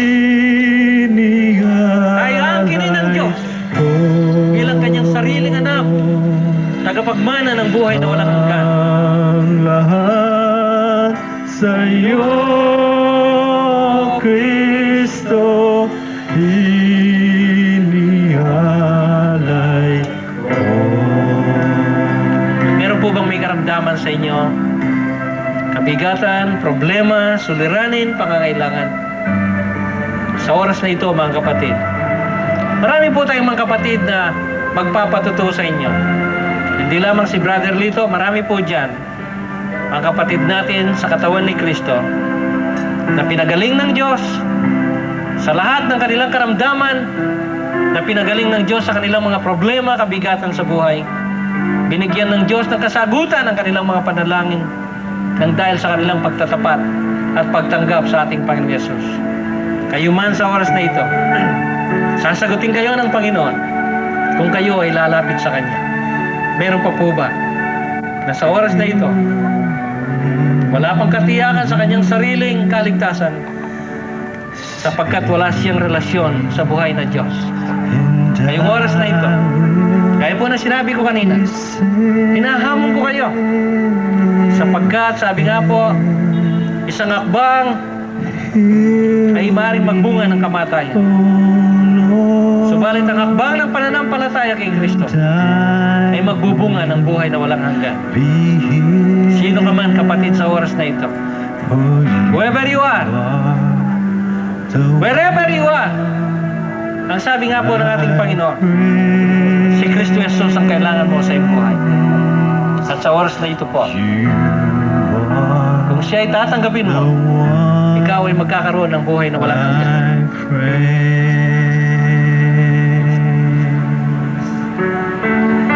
Tayo po'y mananalangin. Tayo po lahat ay sasama sa panalangin ito. Ama naming Diyos, salamat po muli sa mga taong ito, Panginoon, na tinawag mo sa gabing ito, Panginoon. Lord, ikaw po ang nakakaalam kung ano ang kanilang relasyon sa iyo. Kung sila, Panginoon, ay tumanggap na sa iyo, o kung sila, Panginoon, ay nag-aalinlangan pa sa iyo. Ama sa langit, sa oras na ito, sa makapangyarihang pangalan ni Jesus, Lord God, Panginoon, dinadalain ko, ikaw lamang ang may kapangyarihan, Panginoon, na humipo sa kanila. Ikaw lamang ang may kapangyarihang magligtas, magpagaling, at sumagot sa lahat ng aming mga pangangailangan. Lord God in heaven, sa oras na ito, kiniklaim ko, Panginoon, ang bawat kaluluwang nandirito para sa iyo, Panginoon. In the name of Jesus Christ, Lord God in heaven, kiniklaim ko ang kapangyarihan mo sa buhay nila. Sapagkat tunay nga, Panginoon, ikaw lamang ang pwedeng magbago, Panginoon, ng kaluluwa ng tao. Ikaw lamang ang pwedeng magbago ng espiritu ng tao. At ikaw lamang, Panginoon, ang pwedeng magligtas sa bawat tao. Lord God in heaven, nagpapasalamat po kami. Patuloy na nagpupuri sapagkat alam namin sa gabing ito, hindi kami uwi, Panginoon, na hindi namin dala ang kapangyarihan ng iyong mga salita at ang patnubay ng iyong banal na espiritu. Salamat po muli, mga Panginoon, sa lahat ng ito. Sa makapangyarihang pangalan mo, aming Panginoong Yesus, ito po ang aming dalangin. Lahat po ay magsabi ng Amen. Praise God. Palakpakan po natin ang Panginoon. Patuloy po natin siyang awitan. Praise God.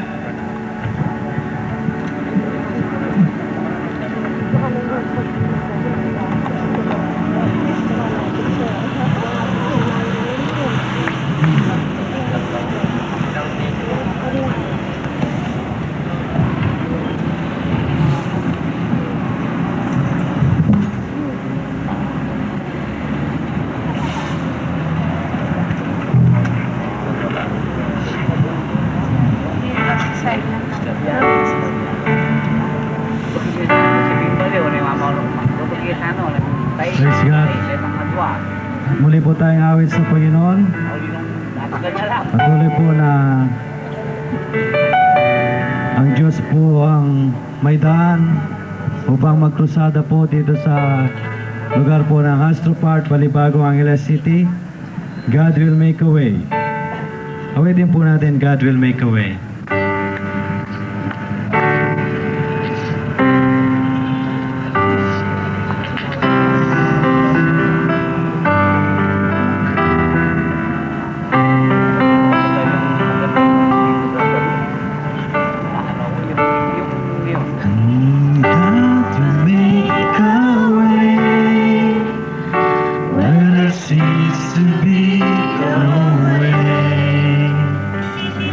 He works in ways we cannot see.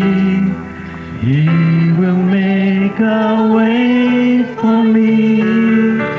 He will be my guide. Hold me closely to his side.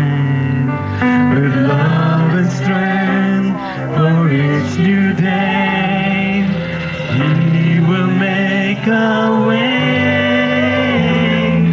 He will make a way. God will make a way where there seems to be no way. He works in ways we cannot see. He will make a way for me. He will be my guide. Hold me closely to his side. In love and strength for each new day. He will make a way. He will make a way. Roving in the wilderness, he leads me. Rivers in the desert, rivers in the desert will I see. Heaven and earth will fade, but his word will still remain. And he will do something new today. God will make a way where there seems to be no way. He works in ways we cannot see. He will make a way for me. He will be my guide. Holding closely to his side. With love and strength for each new day. He will make a way. He will make a way. Lord, he will carry you. Hallelujah, Lord. He will carry you, Lord. Lahat po ng mga problema namin, alam po namin na gaano man kalaki, alam po namin na meron kang magagawa. Ikaw ang nagbibigay ng solusyon sa aming mga problema. Gaano man kalaki ang mga problema po namin, gaano man kalaki ang mga pagsubok, alam po namin na meron kang magagawa. Sa gabing ito, maging po bukas, Panginoon, lahat po ng mga makikinig sa iyong salita, wala pong imposible sa inyo, Panginoon, na hindi mo sila, Panginoon, patatawarin at pagagalingin ang mga may karamdaman. Lord, you will carry you, Lord. Alam po namin na ikaw ang umawak sa lahat ng bagay.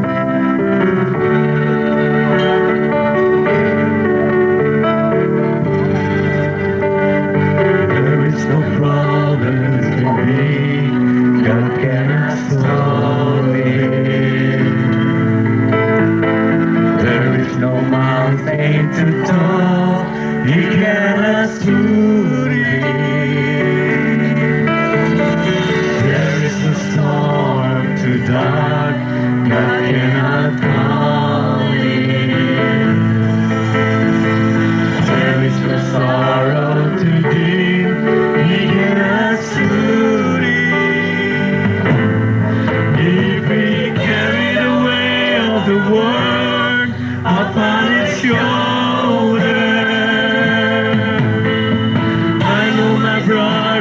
that He will carry you. If we carry the weight of the world upon His shoulder,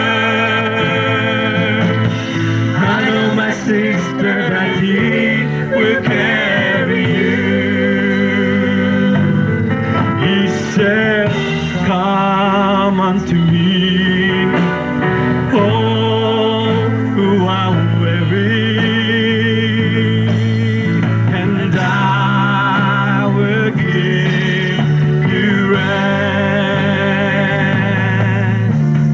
There is no problem to be, God cannot solve it.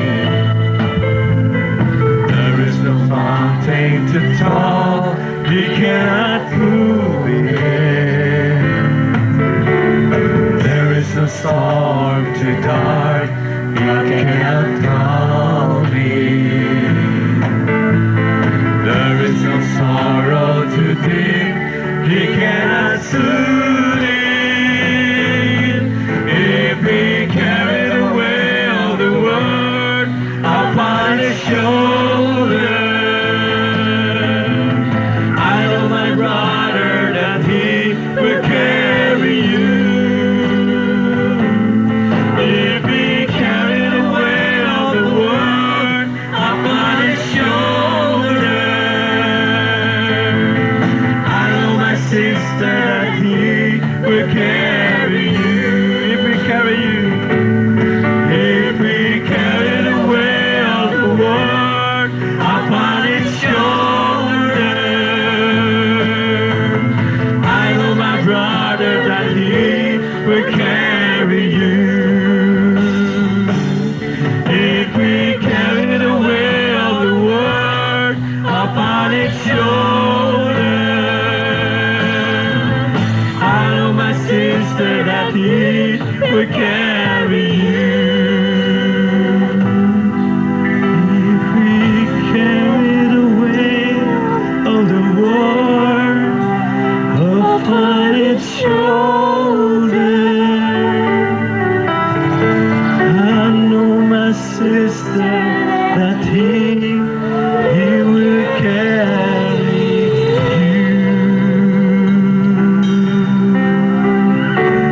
He will carry you.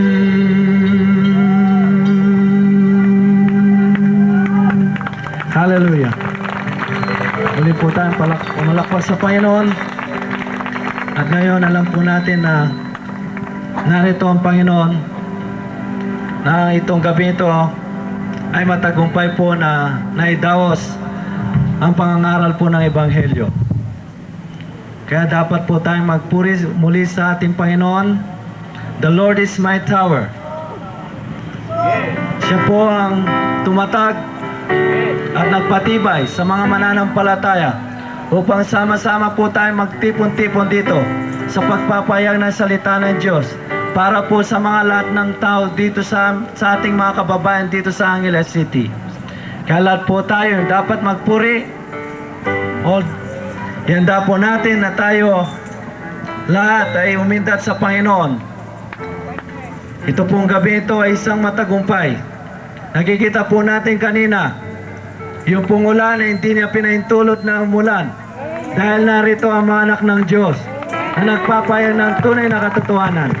Nakikita po natin kanina kumikiglat pero hindi po pinahintulot ng Panginoon na umulan upang hindi mapahinto ang mga gawain po ng Panginoon sa oras na ito. At bago po tayo, hindi mamaya na.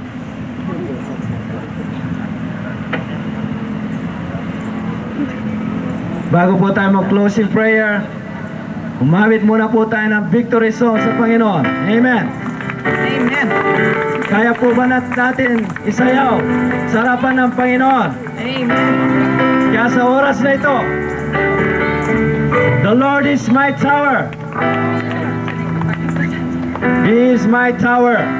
Kaya kami po ay malakas na nagpupuri sa Panginoon. Praise God. Kahit na po payas na. Pero kinakailangan purihin po ang Panginoon.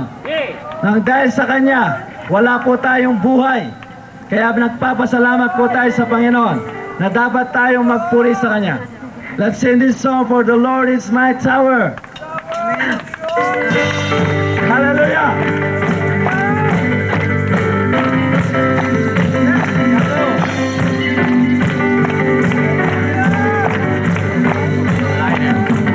For the Lord is my tower, and He gives me the power to turn down the works of the enemy. In a difficult hour, He will crush the devourer. Under the power of darkness, underneath my feet. For the Lord is my tower, and He gives me the power to turn down the works of the enemy. In a difficult hour, we pray you, Lord. He will crush the devourer. Under the power of darkness, underneath my feet. Blessed be the name of the Lord.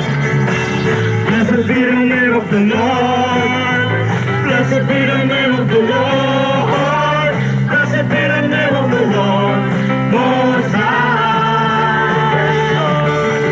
Blessed be the name of the Lord. Blessed be the name of the Lord. Blessed be the name of the Lord, the Most High. Jesus is the name of the Lord. The name of the Lord is Jesus. A strong tower. Hallelujah. The righteous run into it. They are saved. The name of the Lord is a strong tower. The righteous run into it. They are saved. Jesus is the name of the Lord. Jesus is the name of the Lord. Jesus is the name of the Lord. Jesus is the name of the Lord, the Most High. Jesus is the name of the Lord. Jesus is the name of the Lord. Jesus is the name of the Lord, the Most High. The name of the Lord is a strong tower.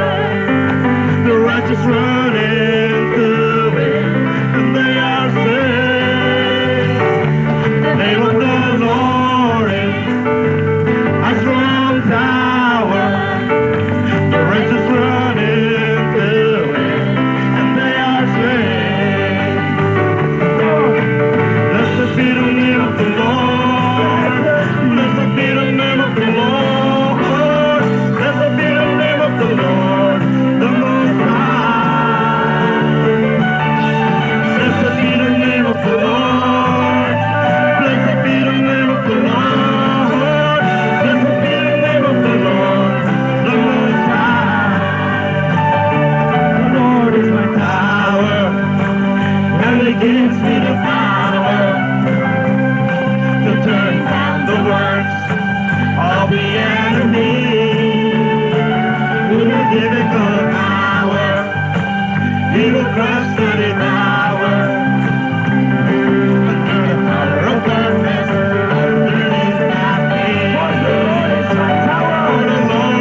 say, Jesus is the name of the Lord.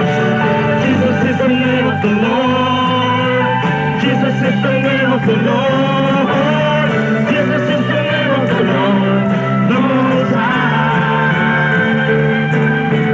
Jesus is the name of the Lord. Jesus is the name of the Lord. Jesus is the name of the Lord, the Most High. The name of the Lord is a strong tower.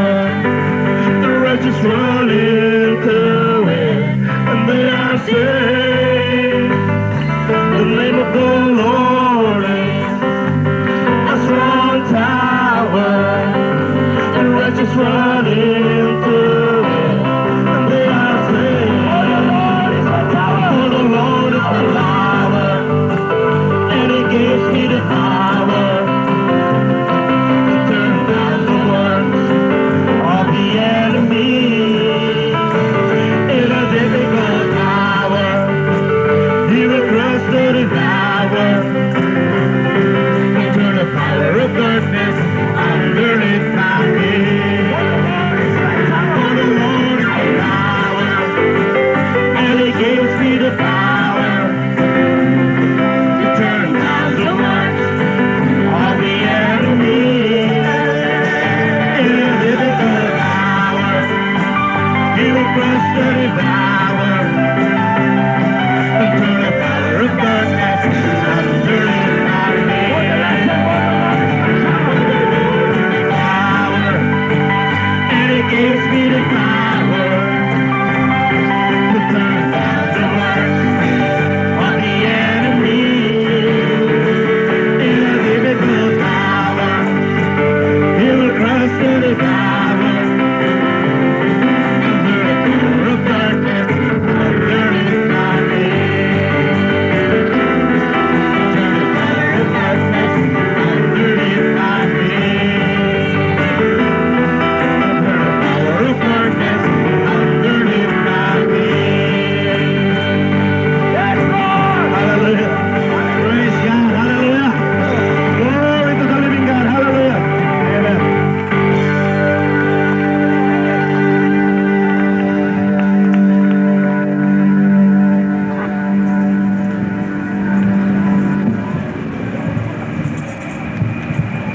Bago tayo dumako sa ating closing prayer, ako po ay nagpapasalamat sa inyong lahat mga kapatid na dumalo sa krusadang ito.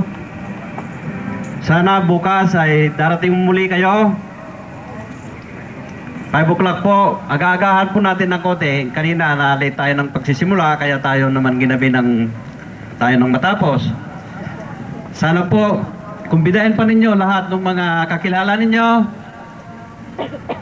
mga kapatid, mga magulang na hindi pa nakapakinig ng salita ng Diyos upang sila man mga kapatid ay makapakinig at sila man ay magkaroon ng kaligtasan, na gaya ng kaligtasan na ating natamo na. Amen? Tayo ay yumuko at manalangin sa ating Panginoon. Dakilang Ama at mapagpalang Diyos, patuloy kaming nagpupuri at nagpapasalamat sa iyo sapagkat ikaw nga ay aming Diyos na mahabagin. Ikaw ang aming Diyos na pumapatnubay sa lahat ng aming ginagawa. Ikaw ang laging nag-iingat sa aming buhay sa araw-araw. Utang namin lahat sa iyo, Panginoon, ang lahat ng ito. Alam namin, Panginoon, na kung wala ka sa amin ay wala kaming magagawa. Ikaw ang lahat sa aming buhay. Ikaw ang nagkakaloob sa lahat ng aming kapayapaan, lahat ng aming kagalakan. Ikaw rin, Panginoon, ang siyang aming manggagamot. Ikaw ang aming dakilang manggagamot. Lahat ng aming karamdaman, Panginoon, ay ikaw lamang ang siyang nakakapagbigay ng kalunasan. Kaya ikaw lang na, Panginoon, ang aming itinataas. At dalangin din namin, Panginoon, na itong aming krusadang ito, Panginoon, ay sana ay iyong ipagpapatuloy. Hindi lang sana ito ang siyang simula, kung hindi, ito ay patuloy namin na gagawin, hindi lang sa dakong ito, kung hindi sa ibang dako pa ng daigdig, Panginoon.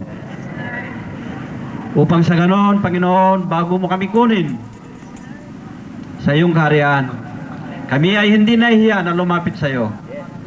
Taas noo kami, Panginoon, na lumapit sa iyo at sabihin namin, Panginoon, naganap namin ang iyong trabaho na ipinagagawa mo sa amin. Kaya Panginoon, dalangin namin na ikaw lang sana ang aming maitataas sa aming buhay. Sapagkat ikaw ang aming Diyos na kumukupkup sa amin, na nag-iingat sa amin, Panginoon. At dalangin namin, Panginoon, ang gawin namin bukas, ikaw rin ang siyang magpala sa bawat isa sa amin. Ikaw muli ang siyang mag-iingat sa amin. At sa aming pansamantalang paghiwalay, Panginoon, dalangin namin na ikaw ang siyang mag-iingat sa amin. Upang sa aming pag-uwi, pagtulog, Panginoon, ikaw ang lahat ng mag-iingat. Upang sa bukas na darating, kami ay muling malusog at kami ay muling makapagpuri sa iyo at muling makapaglingkod sa iyong banal na harapan, Panginoon. Ang lahat ng papuri, karangalan, pasasalamat ay tanging sa iyo lamang. Ito ang aming samot dalangin sa matalis mong pangalan naming Panginoong Hesus. Lahat ay magsabi ng Amen. Praise the Lord.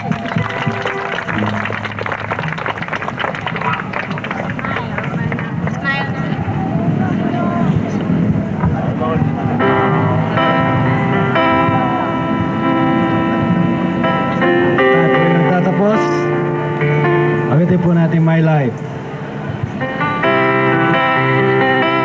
Salamat po sa pagdalo ninyo sa gawain ito. Inaasahan po namin na bukas po sama-sama muli po tayong makinig sa salita ng Diyos at magpuri sa Kanya.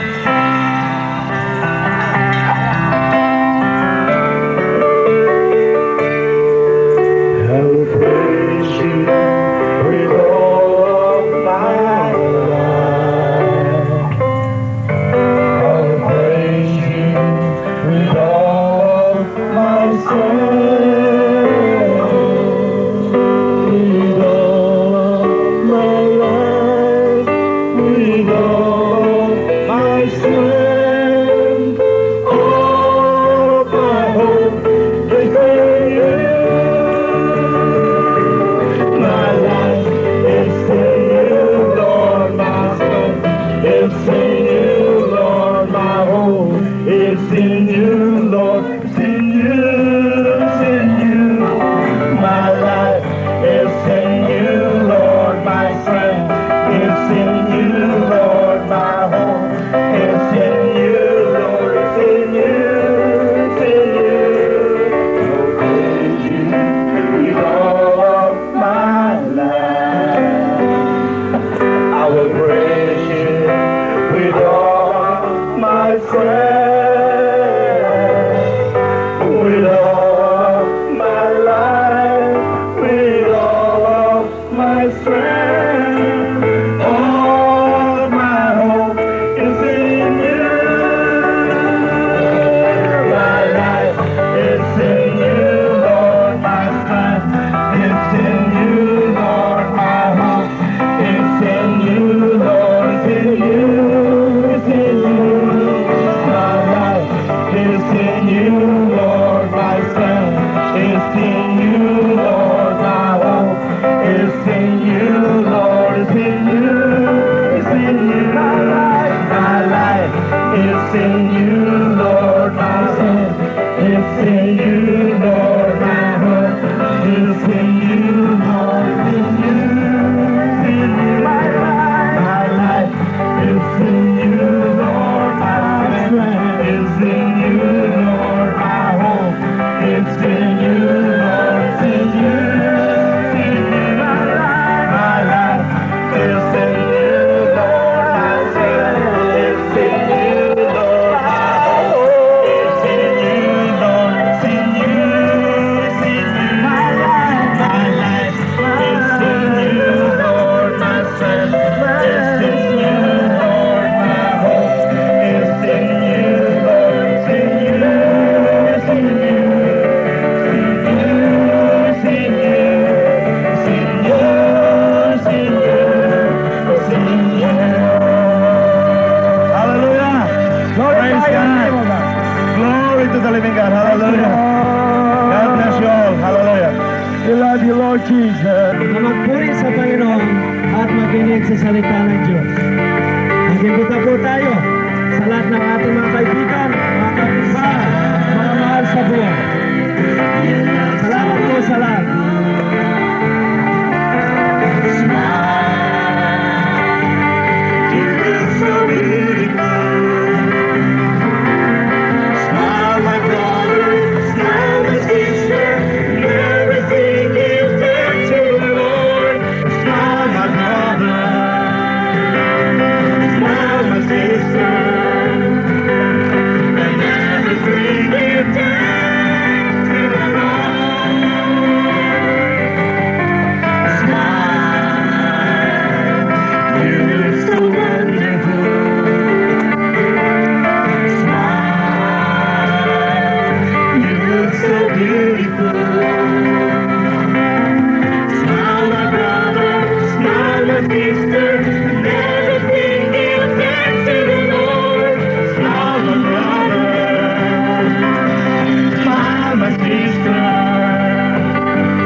Everything